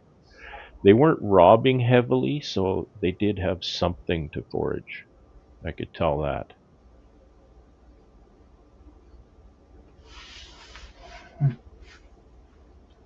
I think that cutoff temperature in my area, I always called 50. See, I'm in a transition zone, Brad. I'll have 15 degrees one day, and 2 days later it may be 55. You Yeah, know, and it varies up and down, up and down. Now, I don't insulate at all except the top. I insulate my tops, and I have pretty good luck yeah. using it. And Have you tried any insulation to see if that made any observable difference? no, I haven't. I'm in Maybe the area. I interesting. like to insulate the tops and get the what moisture this.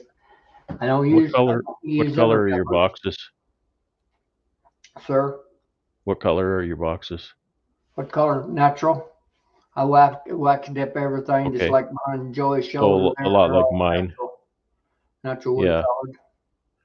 colored. Um. I've got Okay. half a dozen maybe total boxes that's painted. That's really some of my older boxes. They're Because if dated. you'd have said white, then I would have thought, okay, that's going to give you less solar gain Yeah. uh, on it. Yeah, it'd be interesting.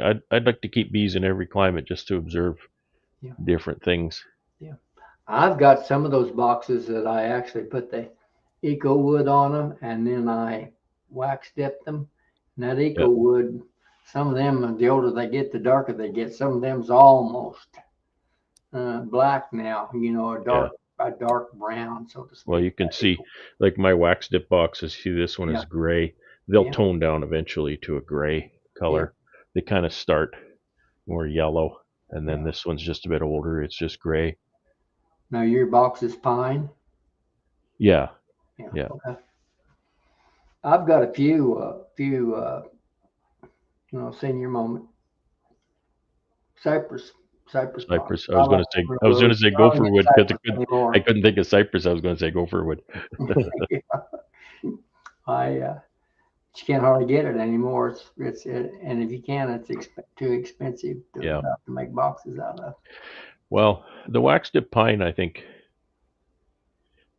That's what most of mine are. they last a long time. So, and they're so inexpensive Yeah, I've material got wise. some that's over 20, now. So See, DC is chiming in, and he's got a different kind of a climate yet, which is really interesting because his challenges aren't necessarily temperatures. I've lived in his climate, and so I'm familiar with it. His challenges are not temperatures; they're humidity yeah. and cool temperatures and humidity.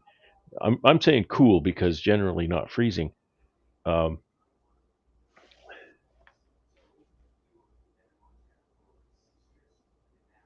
I have a lot of that here, believe it or not. I have a lot of high humidity, uh, Brad. A lot of Pacific times, Northwest humidity, though.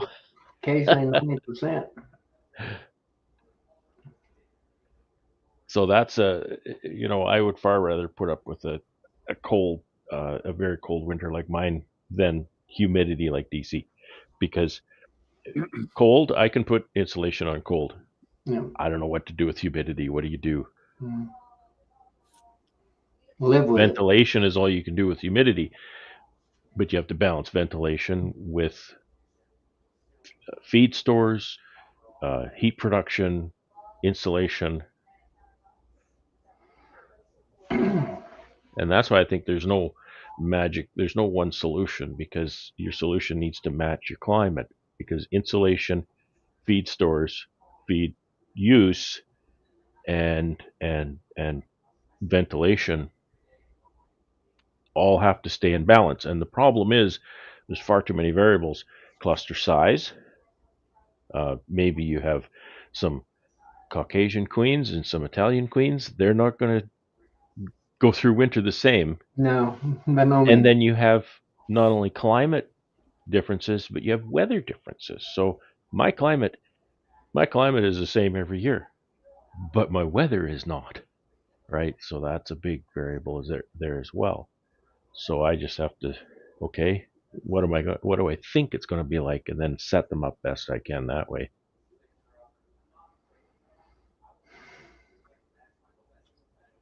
Like I said, different strokes for different folks. I don't use any inner covers.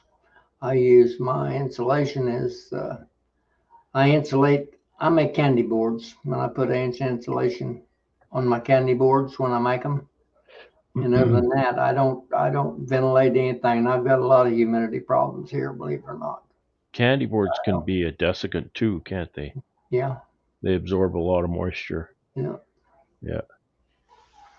So So it's interesting, and I've seen DC's videos where he has his winter setup, and it's well, he works hard on that, and it works. He's figured it out.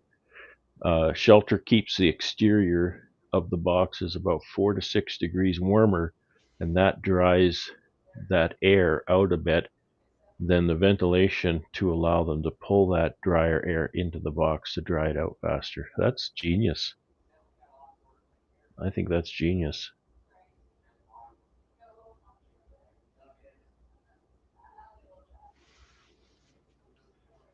mm, it just depends on your location and your type of bees, primarily. I think. and everybody does it a little different. There's no right way or wrong way. There's just Yeah. whatever works for you. So I Well, tell these if people, your bees are dead in the spring, it's the wrong way, JW. Yeah, mm, we're laughing, but that's not really funny. Well, Yeah, um, and I think one thing that you guys down south, I keep saying you guys, but you know, uh, you get into running different strains of bees a lot more than we do. You know, it seems here you got to have some kind of strain of carniolan bees or something like that, right?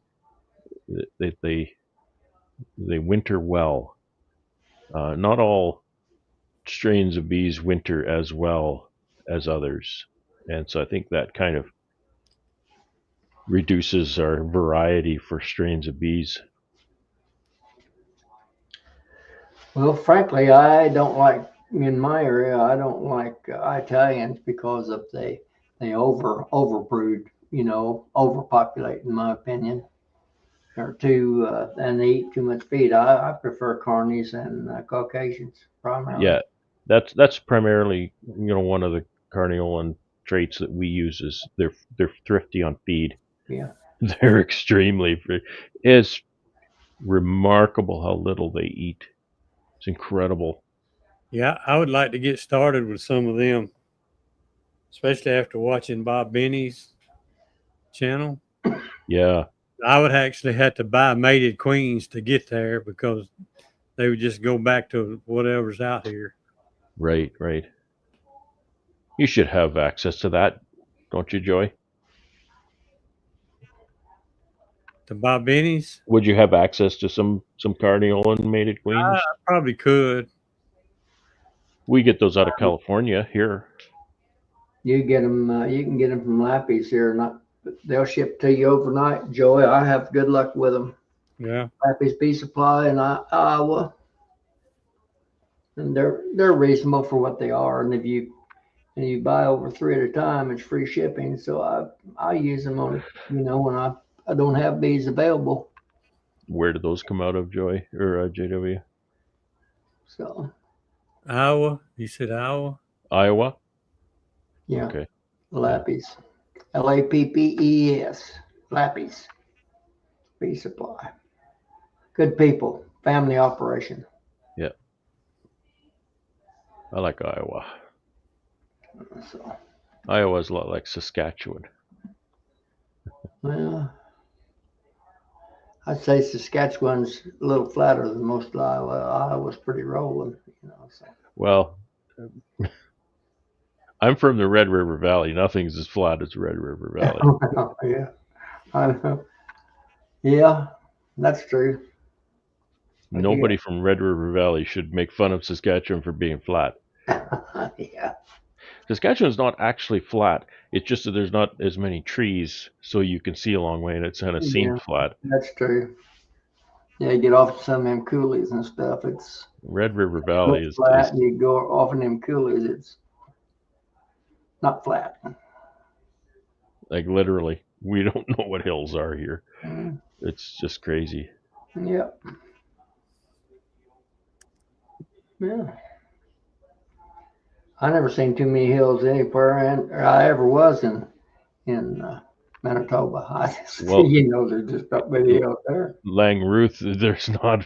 Yeah, That's swamp out there, so yeah. it's not any hills out there. Mm. But So you would have seen that escarpment.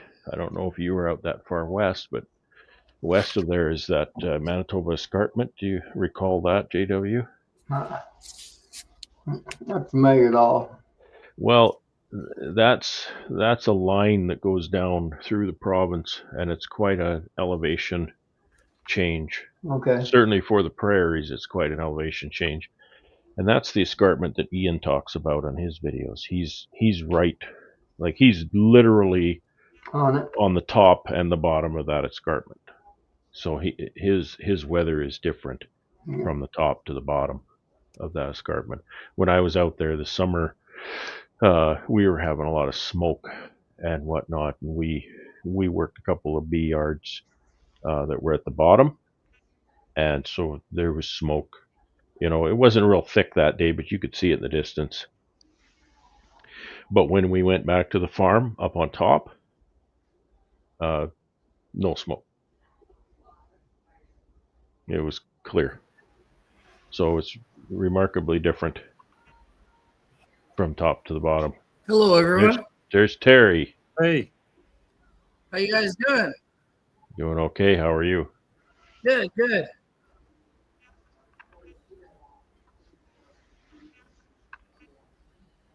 You guys still got honey out there, or what? I'm done with honey. We just finished cleaning up the extractor room today. Yeah. Oh yeah. Where are you from? Nipawin, Saskatchewan. Oh, you're in Nipawin. Yeah, yeah, yeah. So we had well, it was a strong flow, but then it shut off fast. Yeah, yeah. She really shut off fast. We don't have no alfalfa left around here. No alfalfa, no clover around anymore. So It's all canola. all we got is canola. That's it. And then half of that canola doesn't even produce honey. Did I hear you correctly? Did you say Scotland? Well, the dog just said it, I guess. Yeah. Well, you know what?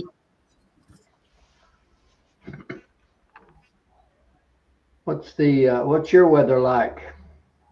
Oh, you know what? We've been in this is the third year of a drought. Yeah. Wow. Third year of a drought. It's we haven't had no rain for I don't know, we haven't had no rain for about it's been over 2 months. So Terry's about 300 miles northwest of me. Okay, well, I misunderstood him. I thought it was. So he would be, is he in Manitoba or is he in Just across into Saskatchewan. This Yeah.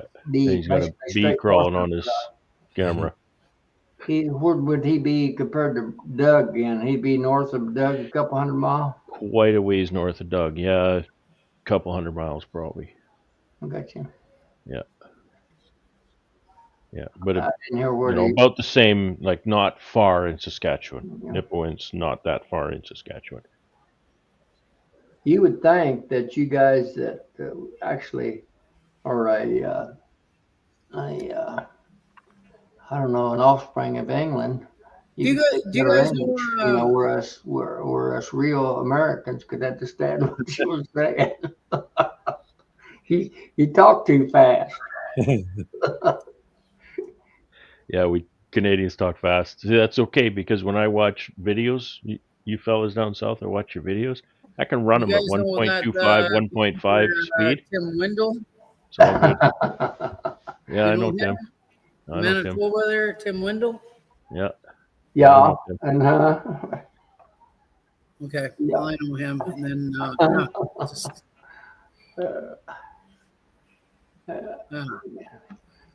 I have to slow you, put you down in slow motion so I can understand you.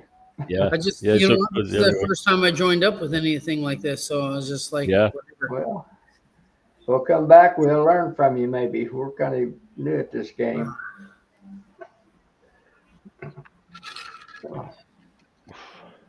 Do you are you commercial? Are you sideliner? Are you hobbyist? What are you? What do you tell us about your operation, Terry? It's doing a repeat. We got about 800 hives here. I try to do it all by myself with my kids. Yeah. Okay. I don't know why it's repeating it. So, but Well, you got to turn the YouTube part off. oh, that's what I have to do. You getting an echo? Yeah, turn the YouTube one off. Where's Or this just YouTube mute it thing? or something. Yeah, show turn you- it off or show you- mute it. Yeah. Is it better? Just leave your string yard on. And get rid of your echo. It's the dog. Okay, we got this, the YouTube thing. We got to shut this thing off, I guess. I'm not hearing an echo from you from me. You may be echoing to yourself, but you're not echoing on my channel. Yeah. Okay, awesome. Is that better now that I shut that other stuff off? Oh, we can hear you just fine. Yeah, Okay. No, that's what I'm saying. It's the first time I've been on this stuff, and I'm not sure. I don't know. No, short crop, and I don't know. Yeah, 800, and then some nooks and whatever. That's what I got, and it's short crop. It was. Well, we're in a drought again. It's nothing but. Brian wants to know how long you keeping bees for, Terry. Well, I worked for a big commercial beekeeper it's about 3 miles away. I worked there for about 25 years. I was kind of, running all his crew there, all his foreign crew, and then I started my own about 10 years ago. Yeah. Oh yeah. And I think I might wish that I was working back there. I wish I was working for a paycheck again. Yeah, paycheck is nice, isn't it? Oh, that's a beauty. It is. And any day you go home, you just go home and lay your head down, and then you get a good night's sleep. Well, never had any of those, but it was nice. It was nice to get that paycheck. I'll tell you. Yeah, but I hear you. But do you guys make all right? Like, I'm not sure where you guys are all from here. I know you're from Manitoba. Yeah, I'm northeast of Winnipeg. My crop was Northeast Winnipeg. Okay, pretty bad. You I'm Be in made Southern member? Illinois. No, I'm You're not a in member. No. Louisiana, Terry. okay. So And where are you Joey's in from? southeastern Louisiana. Louisiana. JW is not from Louisiana. He's from Illinois. Okay. I'm from Louisiana. Joey's Me again, All Joey's right. from This Louisiana. is that's way different beekeeping than here. I'll tell you that. I've learned a lot from these guys. Yeah, that's a Same lot bees, different climate. You don't beekeep like that here. I'll tell you that. Well, nice We thing get a though. short season. It comes tell you, fast and it goes. The nice it's thing done. that I've learned from these fellas is because they're managed as the same bees, for all intents and purposes, the same bees. I can learn about their bees, and I learn things about my bees from them. Like I was just talking to Joey about what's your winter like, right? Bees are flying regularly, how much they eat, and they're brooding, and the whole thing, right? So my winter's very different, but I can still learn from Joey's bees because they're the same bees. Yeah. Like right now, I'm getting. It is so weird. I don't even understand. Like you know what? 20-some years, 30 years of beekeeping, I don't understand it. I've got a field right behind. This is my field right behind my honey house. The canola is in full bloom right now. The new growth, because it got big hail, and it's in full growth, all yellow and stuff like that. And I had about 100 hives here at the farm, and I moved those away about 2 weeks ago because they were robbing the building so bad. And there's, what is there? 1, 2, 3, 4 nooks. There's 4 nooks here. And they don't even go on that canola. They're just robbing everything that I put outside. They don't even go on the flowers. There's something to be said about some of this canola. The bees don't even go on it. Like, the bees don't even fly on it. There's something about it. Maybe getting like some of our soybeans, Terry, and down in this country, this. I know. I just throw it out there. I'm just telling you the truth. I could go out there right now with the phone and I can make a video and I can show you. Like, it is. Well, right now it's dark, but it's full bloom, and the bees are raw. But I only have 4 nooks here, just to clean up the garbage from the cleanup and stuff. Might as well let them eat the honey, and when I'm cleaning stuff. There's some genetically modified genes in that canola. Is there? I'm not from. I mean, not. There's I a walk little out in the canola field and around there's here, not but a I bee don't know whether there. it's GMO or not. Yeah. Are they doing GMO canola? Well, that's what canola they're doing is. it everywhere here. That's what canola is. Yeah. Okay. They're doing it. Canola is a created product. It's not a naturally occurring product. Doing it everywhere here. It's a modified rapeseed. Well, they're getting some of our soybeans. Used to be a good Yeah. forage for the bees, But- and then some of it they won't As touch. soybeans here, I get nothing from soybeans here. I have a Nothing. question for you fellows. Have you seen in the last 4 years your honey crop is just keep going down and down and down a little bit, or Well, I'm going to say for me, no. Kind of crazy. no? Because like my honey crop has been going down and down and down, and every year it's just, even though there's all the flowers there that you want, the bees aren't working. They're not bringing anything from the flowers. It's something I don't understand. It's a fly, but I don't understand. It's a different canola. That's what I would suggest to you, that the varieties that was in your area maybe. Like JW was saying, he used to get lots off soybeans, so I don't get anything off soybeans. I don't get anything off soybeans. Yeah. See, we don't even have soybeans here. But what I'm saying is it's the same deal. I'm talking about the Because genetic you're relying on a monocrop. modifications. Yeah. You're relying on one crop. Well, yeah, because we got nothing else left. If There's something changes with that crop, then everything's going to change. I've never good. had variability here until this year, and I think it was a combination between the drought and the smoke. John's Yeah, asking. and we had a lot of smoke here too. Yeah. Well, you're in Manitoba. You had smoke. I had smoke too. Yeah, it was bad. Yeah, I said I'm northeast of Winnipeg. Yeah. Mm-hmm. Yep. Lots of smoke. But Somebody's asking if your crops are treated with something. Oh, you know what? Oh, buddy, these guys here. I'm looking at my son right now. He's sitting across the desk here, and he's just smiling because you're like, they spray about 4 or 5 times every field around here. First, it's got to be herbicide, and then fungicide, and then another fungicide, and then another herbicide. And then what was the last they just did? They just did it for those worms. They just had us. And I was like, I'm sorry. You know what? I fell off the truck there and I got 2 broken ribs. So that's why I'm kind of moving my arm and stuff like a crazy guy, but it's sore. Yeah, and then they sprayed for the worms. And I was like, what the heck? Why? But this is, you know what? This is in Saskatchewan.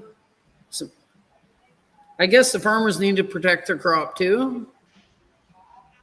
But where I'm at, the farmers got a lot of money. Most of these guys got obscene amount of money. Maybe they don't need to spray all that stuff, but someone tells them to spray it, so they spray it. And it's all good, They're allowed to. it's all built in. It's part of the program. Yeah, it's kind of sad, but we make it through. We make it through the process somehow, I guess. I don't know what. I don't know what to do with. I think that herbicide and that fungicide, when they spray that, I can tell you right at my farm here, I've had last year I had 100 colonies right at the farm. Well, I call it the farm, like at the honey shed, right? At the bee shed. And And they came there and they sprayed a fungicide on that canola. And I was out there and had a couple of my kids out there, and all of a sudden the bees you could just hear them roar. They just started roaring. And you didn't want to be outside because you know what? Every bee just tried to sting the shit out of you. It was bad. And I'm not scared of stings. Like it's just they're nasty. They didn't like that. I don't know what it was. It was some kind of fungicide. Fungicides, I don't think bees don't like that fungicide. And I don't know what's in there because I'm not no scientist, but I don't think it's good for them. Nope. Terry, Mike's asking how you keep your bees in the winter. Oh, I got them 2-story high, you know, like they're a double brood chamber, and I pack them. I got an inland pack. I don't know if you know what that is. It's like a black pack that goes around, insulated pack, and there's a pack on top, and then I put a plywood on top. You don't put him in a barn then. He's basically talking like Yeah. Doug Longman does his, is he not, That's Brad? outdoors in a quad of 4 Yeah. wrapped up Yeah, together. outdoors in a quad of 4. Yeah. Yeah. Okay. Mhm. Yeah. Before wrapped in black insulation. Yeah. Gotcha. And then I don't know. I move my stuff around lots with a swinger to, like in the summer, try to catch some stuff, and then in the winter I bring them back to, because we're getting on a dearth for, I call it a dearth for wind protection. So I have to make some big yards for the winter. So I'll put 100 in a yard for a winter because you can't find a winter yard here. It's getting hard because all the trees are getting pushed, right? So you need that north protection. You can't leave those bees in the north wind there. It blows so bad. It's minus 40, and then when the north wind is blowing, it's like minus 60 here. Yep. It's bad. Yeah. Yep. You got to find a tree row. Yeah. Remember I said Saskatchewan, Joey? You got no trees. Yeah. Yeah. There you go. Yeah. That's not. Your biggest tree is way about north. this big around. Way north to the forest, you got trees, but well, there's no bee yards there. There's no nothing. It's all it is trees. Well, it's beautiful country, but not a lot of agriculture. It's all it is. It's farming and lots of sprays, and it's hard to deal with it. You know what? And on a beekeeper, like, I'm not crying, you know. Sometimes you gotta shut your mouth and you gotta just be nice, because you put your bees on someone else's land, and if they spray their crop to save their crop, well, that's their crop, right? And you got your bees there, so you just stay quiet. And there's a lot of stuff getting sprayed here that I believe it's going to be that. Honestly, I don't know. I won't be in this industry very, very, very longer, but I'll bet you in 10 years, it'll be hard to find a beekeeper in Saskatchewan. Maybe, well, I won't exaggerate. 10 years is close, but we'll say 20 years. Because there's so much, all the trees are gone and it's all spray. And the bees can't live in that stuff. You can't. They can't. I used to have good ones. I used to have lots. You can't. You just can't battle it anymore. That's what I got. Diversity here. And then, well,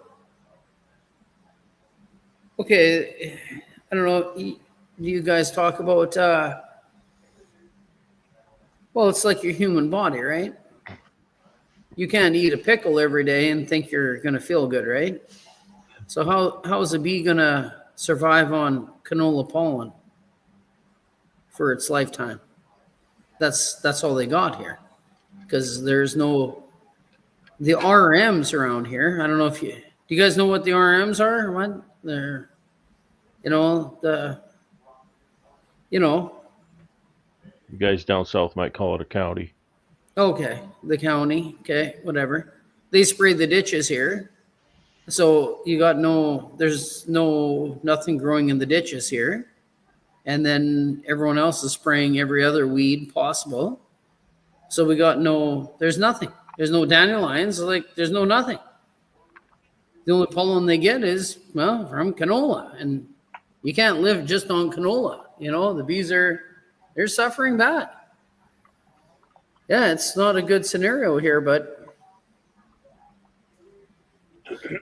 I'm amazed that they can do what they do.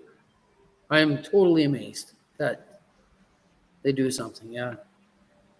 Not that it matters with the amount of hives you have, but Dan's asking, do they give you any kind of notice before they spray? No. No, Probably they couldn't don't. do nothing about it anyway, could you? No, they don't. And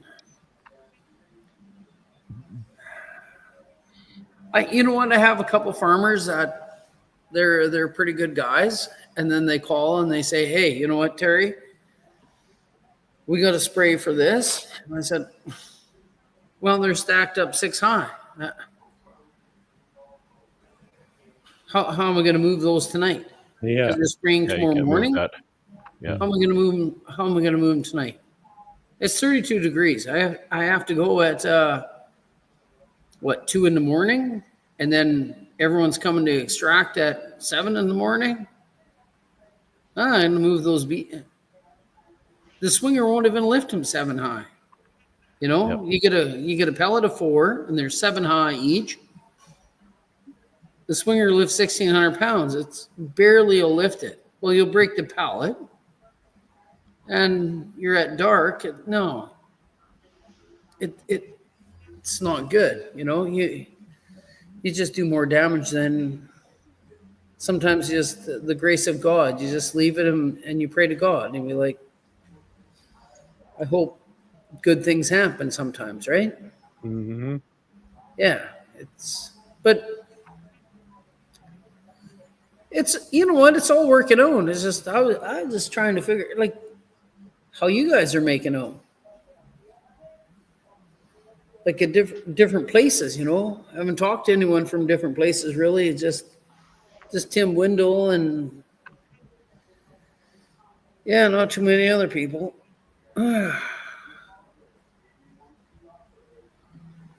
Our season was late coming in this year, and it was kind of on and off. Not the last 3 years has been all different from prior years. Yep. As here also. You used to be able to kind of time everything and work it out. You almost knew what was happening, but the last 3 years has been a guessing game. You got that frost last year, didn't you, Joey? We got a freeze the year before last, and The year before? Yep, and we actually had one this year too. Yeah, that's okay. So you know what? It's the same thing here. Last year, that was September 2nd. She froze to -4 here. Huh. Where I'm living, yeah. -4, September 2nd last year. Because it broke my pressure washer outside. I was like, oh, bugger. I left the pressure washer out, and then, it cracked the pump. And I was like, why? No, it's getting, the weather's getting crazy a little bit, right? Oh, that's not unheard of. I'm old enough to know that. That's not normal, but it's not unheard of. Especially you're a long way north of me. Oh yeah, I'm way up north here. It's like, I think, you know what? I'm the last. What are we? The last town. Look at my son here. What are we? Yeah, we're the last town, and then there's Cumberland House. And, to the north. Yeah, we're way up north. Yeah. It's good. You know what? It's a good place to live on the farm. It just yeah, you don't want to live in the communities around here. Just whatever. It's good to have bees, I guess. Be happy. Be happy with what you got. Okay, so yeah, please tell me what you guys are doing. Tell me some of your stuff here. I want to learn. Well, what You we want do to learn how to work do it for the wrong you, way? Terry. I'll tell you about that. I would think. Well, you're not going to learn the wrong way. Well, you can avoid it, right? Yeah, I'm just a hobbyist. You got more bees in one yard than I got altogether. No. Yeah, we're not commercial. I got 32. I just put my yards at 32. That's 32 in a nice, yard, and Yeah, that's typically what I've run. yeah, 32 in a yard, and we got what do we got? Sorry, how many yards? 20. So you 22? said you started keeping on your own about 10 years ago. Well, I've had Did you beehives say that? when yeah, I've had beehives ever since I was about 15. Okay. I got a Well, couple when I started helping a guy after school, a I big started beekeeper. keeping bees fresh about 10 years ago, Okay. and I've Yeah, been running. then I worked for him for I don't know 25, Tell me about you. 25 years, and now another 10. So 35 years. Yeah, it's 30 years for sure. Oh, I know bee stuff. It just I know the bee stuff here. I don't know what happens in USA or because everything is different. Everywhere you go is different. I know. My old boss, he told me, I'm sorry, I'm just stretching from my arm, from my rib. But he used to work in, he used to go, when he was a young kid, he used to go to Hawaii and he used to do all the baby nooks, catching the queens when they were selling the queens. That was my old boss. And then, John said tell you to move to Florida. you know what? Well, if you can make some more money there than here, it'd be good. You Because keep bees year round there. what we're doing here is You keep bees and hive beetles. Yeah. and hive beetles. Oh, that's another thing. You tell me about those hive beetles. You know what? I would really like to know about. See, there's a bee right there. I'm in the honey house right now. You can probably see the back of the wall. Yeah. It's my switches there for my tanks and stuff, and I don't know, but those hive beetles. What are those things like? Are they like a little fly? Like what are I never seen one. Oh, really? It's How a bad are they? Are they like the fucking varroa mite? Sorry, They can Sorry, get pretty bad. watch my mouth. Yeah. They, a lot of times a good hive, corral them up and keep them locked up until you open the lid, and then you just kind of turn them all loose again. No, But, but there Further are, south you go, Terry, the worse they get. Joey has a big problem with them. yeah, I'm marginal. You guys don't know what one is. If I see 5 in a box when I open the lid, yeah. I run all double deeps, 8 frames primarily. I've got a I few see 10s. 5 in a box. That's the way I operate. If I see 5, I'll have the top cover off. I figure I've got a serious hive beetle problem. Well, I wouldn't want to see. I wouldn't. Joey, if he sees I wouldn't 500, even want to see one in the box. I like. So what kind of treatment you do for that? Like, Well, I use murder sauce. That's my own. Well, you won't tell me you're spraying diesel fuel in there or something, or I've adapted my own stuff in it. some of us use swiffer cloths, lay on top of the frames, and they'll get, when they walk on it, they'll get stuck on it. Some people use the beetle traps. That's what I use primarily. with oil or diatomaceous earth in it.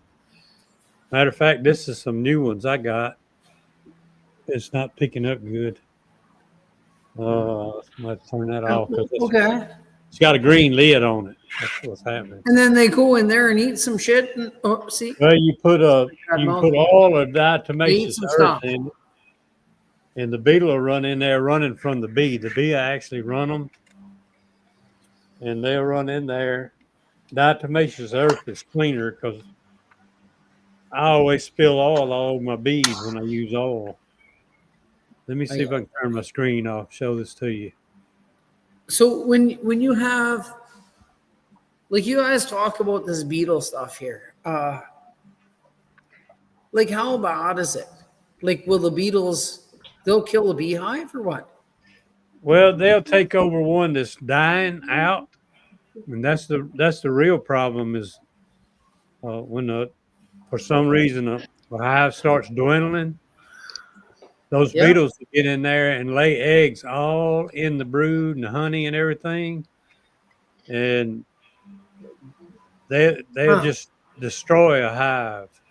And that's, to me, that's actually worse than a wax moth. I'd rather deal with a wax moth than I would a. See, I don't have no wax moth here. They'll actually slime a good box of honey out. They'll make a ruin your honey.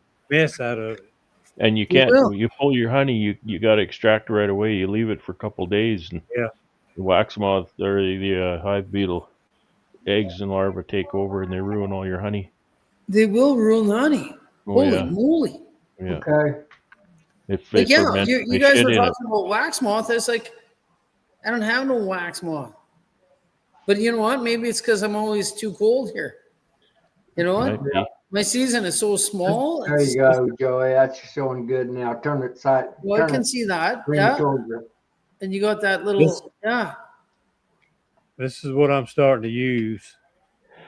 So that goes in there and slot. And then what do you Yeah. put in it? Well, you can put oil in it about a quarter of the way. It doesn't take much. Or I use diatomaceous earth now to keep from making such a mess. Oh, God. And you put that little top on it, and the Oh, beetle will go in there running from the bee. The bee can't do nothing with a hive beetle, but they chase them all over the place. And well, that'll trap. you know, guys, like, I'm not trying to be rude or anything. I just been asking because,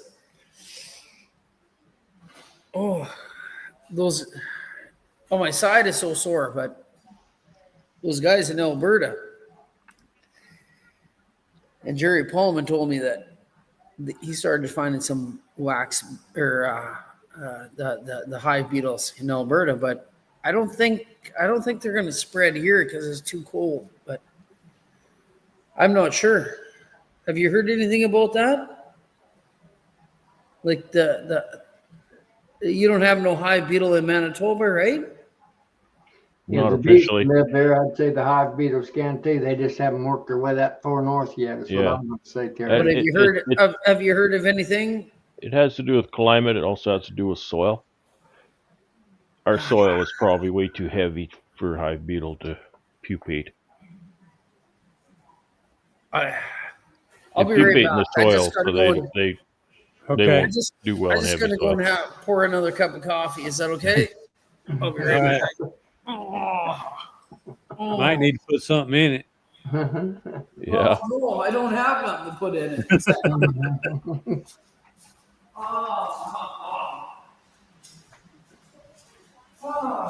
Jeez. I've noticed where some of the hives that I have with hive beetles it's softer ground because Yeah. sun doesn't hit the ground Yeah. as much, and it's just not as hard. Seems I like they keep- get more in them. I don't I think keep they all my pupate here. hives in full sun, Brad, and fellow beekeepers. For that reason, I don't have a big hive beetle problem. Never have had, but like I said, shade will affect them in our area. And The more shade you got, the more hive beetles you're usually going to have around me. So Well, you know what? That's a why do nasty you think thing. that is, JW? Why do you think that is with the shade exactly? I really don't know, Gotta clean honestly. this up. But I've tested it out. You can take the same I believe it. hive. I've heard people say that many times. I'm I just kind think of it's wondering, like, I what think it's is it? because the ground doesn't get as hard. It's a Yeah. softer dirt, So you think it's a reproduction and uh, they can actually they can go in the reproduce ground like they need to. better? Yeah, Yeah, they Uh, can. I've heard people say that they can crawl a long way too, I've right? heard that. That I've you heard could that, but you I could to a don't hive. believe it necessarily. I'll tell you why. I keep all my hives on stands, and there's a lot of coal mines in my area, and they got these big conveyor belts. Most of them's 3 foot wide, and I get them huge conveyor belts, and I got all my hives on those black conveyor belts, and I think that keeps them to pupate from getting to the ground in a lot of cases because that black it's pretty hot in the summertime. I was thinking that probably At least does them in. it keep you from being a nursery for them anyway. You know. Yeah, yeah. But hive beetles, I have seen hive beetles walking around on swarm. Oh yeah, you What? will. Yeah, I have The seen beetle. hive Oh, the beetles walking swarms? around. they can fly right with the bees too. I've Yeah, seen them, you know, with the swarms. You'll see I've hive had beetles in them. I've had 40 plus in a swarm box Yeah. when I dump them out. Well, we don't need that stuff here. No, not one Need 'em in- chance. No, you don't need them. There's nothing good Like how, about them. how are you dealing with your varroa mites? Like, is the beetles worse than the varroa mites for you, or Oh what? no. The Not mites are pretty bad. not as a It's the not same as here. a testament to the bees. No, Well, I've never had, knock on wood, I've never had a real to date, and I've only been at it off and on 30, 40, 50, 60 some. here's the deal with the hive beetles. The hive beetles, as far as destruction to your equipment, a hive beetle is just like a wax moth. They come in after something else has already happened to your colony. Okay. I mean, they're there, but the bees keep them kind of corralled. They also keep wax moths away too. They'll actually run them slim out of the hive. But I mean, as long as there's a hive beetle in the hive, that brings stress on that unit, on the hive. A hive beetle? No, not really. It doesn't bring stress on the hive, no? Like the That bees that don't really care too much, or well, when you're comparing that to the mite and the the mites killing stuff. Yeah. diseases that they carry, when that hive starts dwindling down, that that hive beetle is going to destroy your equipment. The colony's already destroyed by the mite or whatever happened to them. It could be Well, poison, it could be anything else, but they're going to destroy your equipment. see, I mean, that's why. you ever? I probably need. I've got a box in the freezer right now that was slimed out, and it's The freeze. frozen, and there's thousands of those little worms crawling around on it. I'll probably need to pull it out and take some pictures of that slime and let people see it. It's What do terrible. you got? Slime? Yeah, Is what it it like is, those webs, Not a or mess. that larvae eat honey or whatever they okay? got. They'll eat it, and they just poop all over the place, and it just makes everything slimy. It ferments Holy too, doesn't it? moly! Ferments and it stinks. Yeah. Huh? I'd rather, like I That's said, I'd rather clean up after a wax moth than I would a. see, And I that's hate that. it's unbelievable. Like I got 15,000 honey supers sitting back in the warehouse here, and they're I don't have a wax moth. I'm not bragging. I don't. My neighbor next, he's 2 miles away. He's got no wax moth either. And I'm like,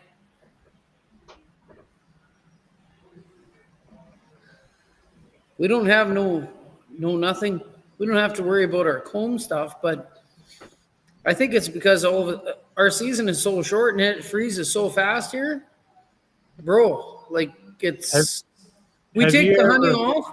I just finished taking the honey off, and you know what? And they don't even have a chance probably because in another month by the end of this month it's going to be freezing again.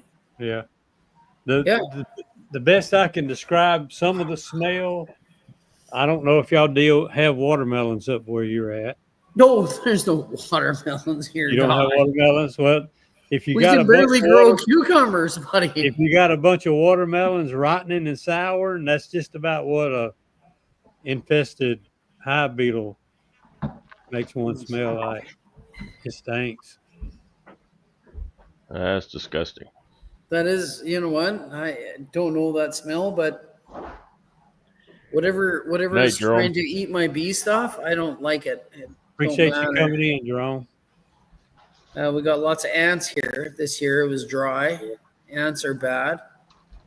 I didn't help anything, but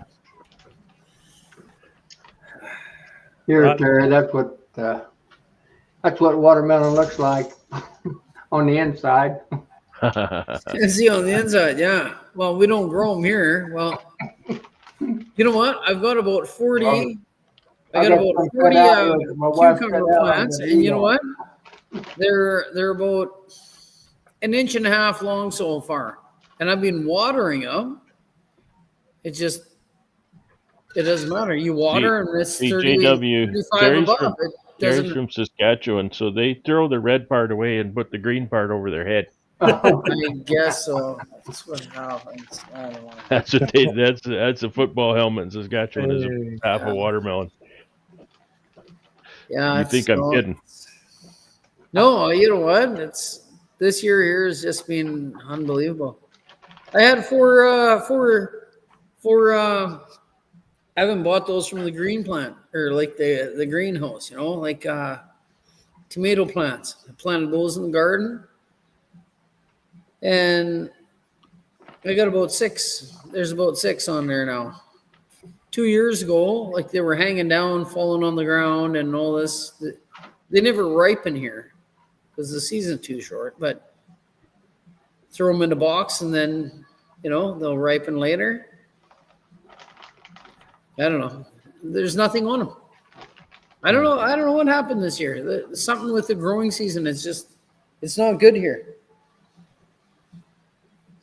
It's all changed. It went from we got a pile of rain, and then we went to nothing. And hot, like we're at 30. That's why I can't put that acid on. I was going to put some formic acid yesterday, and well, I wanted to try it today, but the Humidex is 36 here. It's 32 above, and Humidex is 36. And tomorrow is the same thing. It's 36 tomorrow again. So I can't put acid on the bees. I told the kid, I said, well, you can play video games another day, I guess, because we got everything cleaned up here. I was like, well, you can play video games for another day. Because, well, Is he talking about formic, Brad? I can't put formic. Yeah, I can't put the formic acid. Is too hot. It's too late too. Well, it's not too late. I've put it in September many times. You kill all that brood in September. Your winter okay? Yes, I have. Wow. People don't believe me, but you know what? That's surprising. No, a lot of people didn't believe, but it works. Well, I did it in September last year. There's no other treatment, but you got to be careful how much you put on and how many times you do it. Temperature is a big key. I had it just right this year. I just took it off on, what is it, Tuesday? Tuesday, I think. And what did you put on? You put those big pads on. Yeah. Yeah, I used to use those big pads, and then yeah, I started. I just the last 3 years I've been doing those meat wipes, whatever you want to call them, right? You put that on once, or you do it again? Oh God, I do it 5 times. I put Yeah. 2, and I go around 5 times. How far apart? About 5 days. It depends what the weather is like. Yeah. So It, 5 days or so. if it's really warm, I'll go 4 days. If it's cool, I'll go 5 days. Yeah. Yeah. Yeah. I use it Because when sometimes it's cool, it takes longer to release. But too. yeah, You kill less brood that way. That's I thought you were a former pro, but yeah, no. I think I don't know that stuff. Can you could put that pad on when it's hot though? I think, couldn't you? Well, you know what? I can tell you some stuff that I guess now it's legal, right? So, at about 4 years ago, when I opened up the bees in the springtime, and it started getting warm here, I was like, oh, you know what? I'm going to try this on 1 yard. So the yard of 40, they were packed. You know, with the packs, you know the packs in Saskatchewan packs, right? The inland packs and stuff. Yeah. I went there and I put a formic acid. It's in the back of my farm, so I could walk there every day. I went and opened the bees, put 1 pad on top of everything because I didn't want to use I didn't want to use the strips anymore. I was like, the strips I don't know if they're working or not, but so I put one of those on. Then I came back in a week, put another pad. I don't see any difference. And then I came back another week, 3 weeks in a row. I give them 1 pad inside the pack. Never killed no queens, never nothing. All 40 of those hives. The other ones that I put the Apivar in, different story. What time of year was that? That was in April. April. Yeah, I made video of it. Don't worry. I sent it to my old boss, and he's like, "Well, he thought I was crazy, eh?" He's like, "Well, you're retarded," and I was like, "We're gonna try something different." I said, "But it works good." I said, "You know what?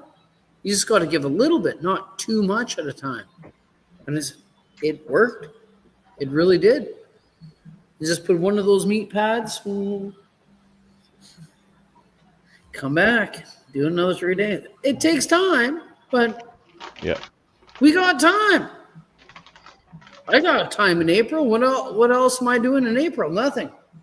You know, except blowing snow and stuff, right? So I missed this question earlier.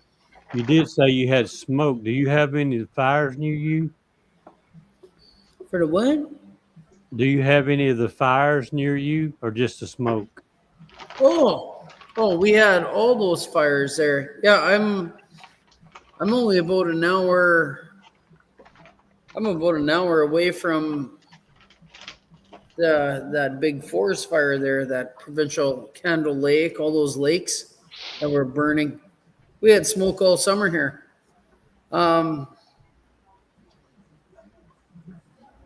Yeah. Yeah, it's all burnt out up there. I don't know. Candle Lake, whatever it's called. Pemmican Narrows, whatever. All that stuff is burnt out. We had lots of smoke, but for some funny reason, even that stuff that comes from all those fires that come from that were by Edmonton, because we always get the weather from Edmonton, Calgary. It comes here. I don't know, that weather system comes here. We usually get their smoke. Like last year when they had those forest fires, all the smoke came from there. the smoke wasn't that bad this year. It wasn't, but there was smoke, but it affected, yeah, I can tell it affected the queen mating again, just like last year. Queens don't like getting mated, I don't think. I don't know. Well, you guys tell me what you feel about that. Because I ask a lot of people and I say, well, I put a whole bunch of queen cells out and then they go and fly and then I'm not getting success when the smoke's coming. What do you feel about that? Well, I would expect it to have an effect, right? Honeybees are all pheromone driven, right? What happens Yeah. when we get our smoker and we pump a bunch of smoke in the hive? It confuses them. They can't communicate anymore. It's all scent based to them. So I would expect it to have a problem. However, I didn't really see a difference in my mating success this year. Did you have a lot of smoke there? We did. We had smoke for a long time, but I wouldn't say that it was very often intense, thick smoke at ground level. Right? There was a few days. Okay. So yeah, that might have been different for other people. It might have been different for you. No, you know what? We only had a couple days where it was nasty, Carl. right? Hey guys. It was a little nasty smoke, and then after that, it was smoke, but it was calm. But yeah, I got a lot of queen failures. I'll tell you that. Lots. I had to go and requeen quite a few times. Yeah, didn't like it. Well, because the season's short here, and then what do, right?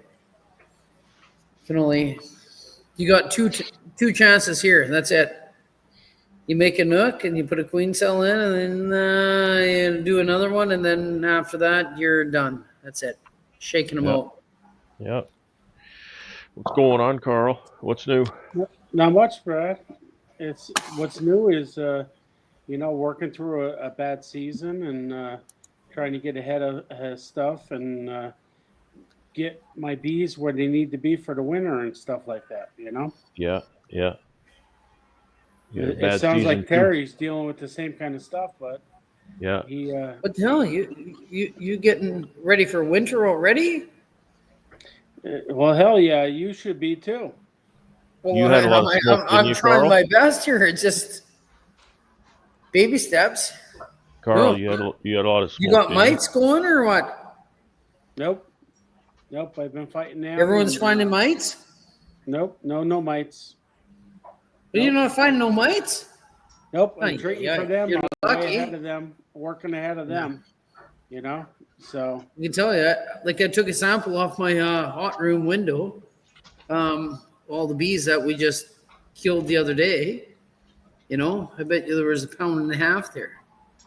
Just Terry, I got to tell you, if I was you and you had a farmer that isn't telling you when they're spraying, I'd be kicking their ass. I'd be all over them. I'd be giving them. Bro, you can't do that here. You can't do that here. No, you can't do that here.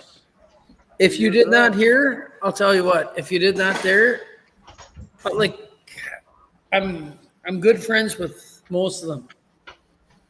Yeah, but don't you have like you would never get a bee yard ever again. They would all be like, you know what? We're sick of hearing this guy complain. And how many hives do you have there, Terry? Well, one time I had about 15, and then I was down, and then I got down to about 1,000. I think right now, just wait here on the wall. I got a whiteboard here, right here. 9.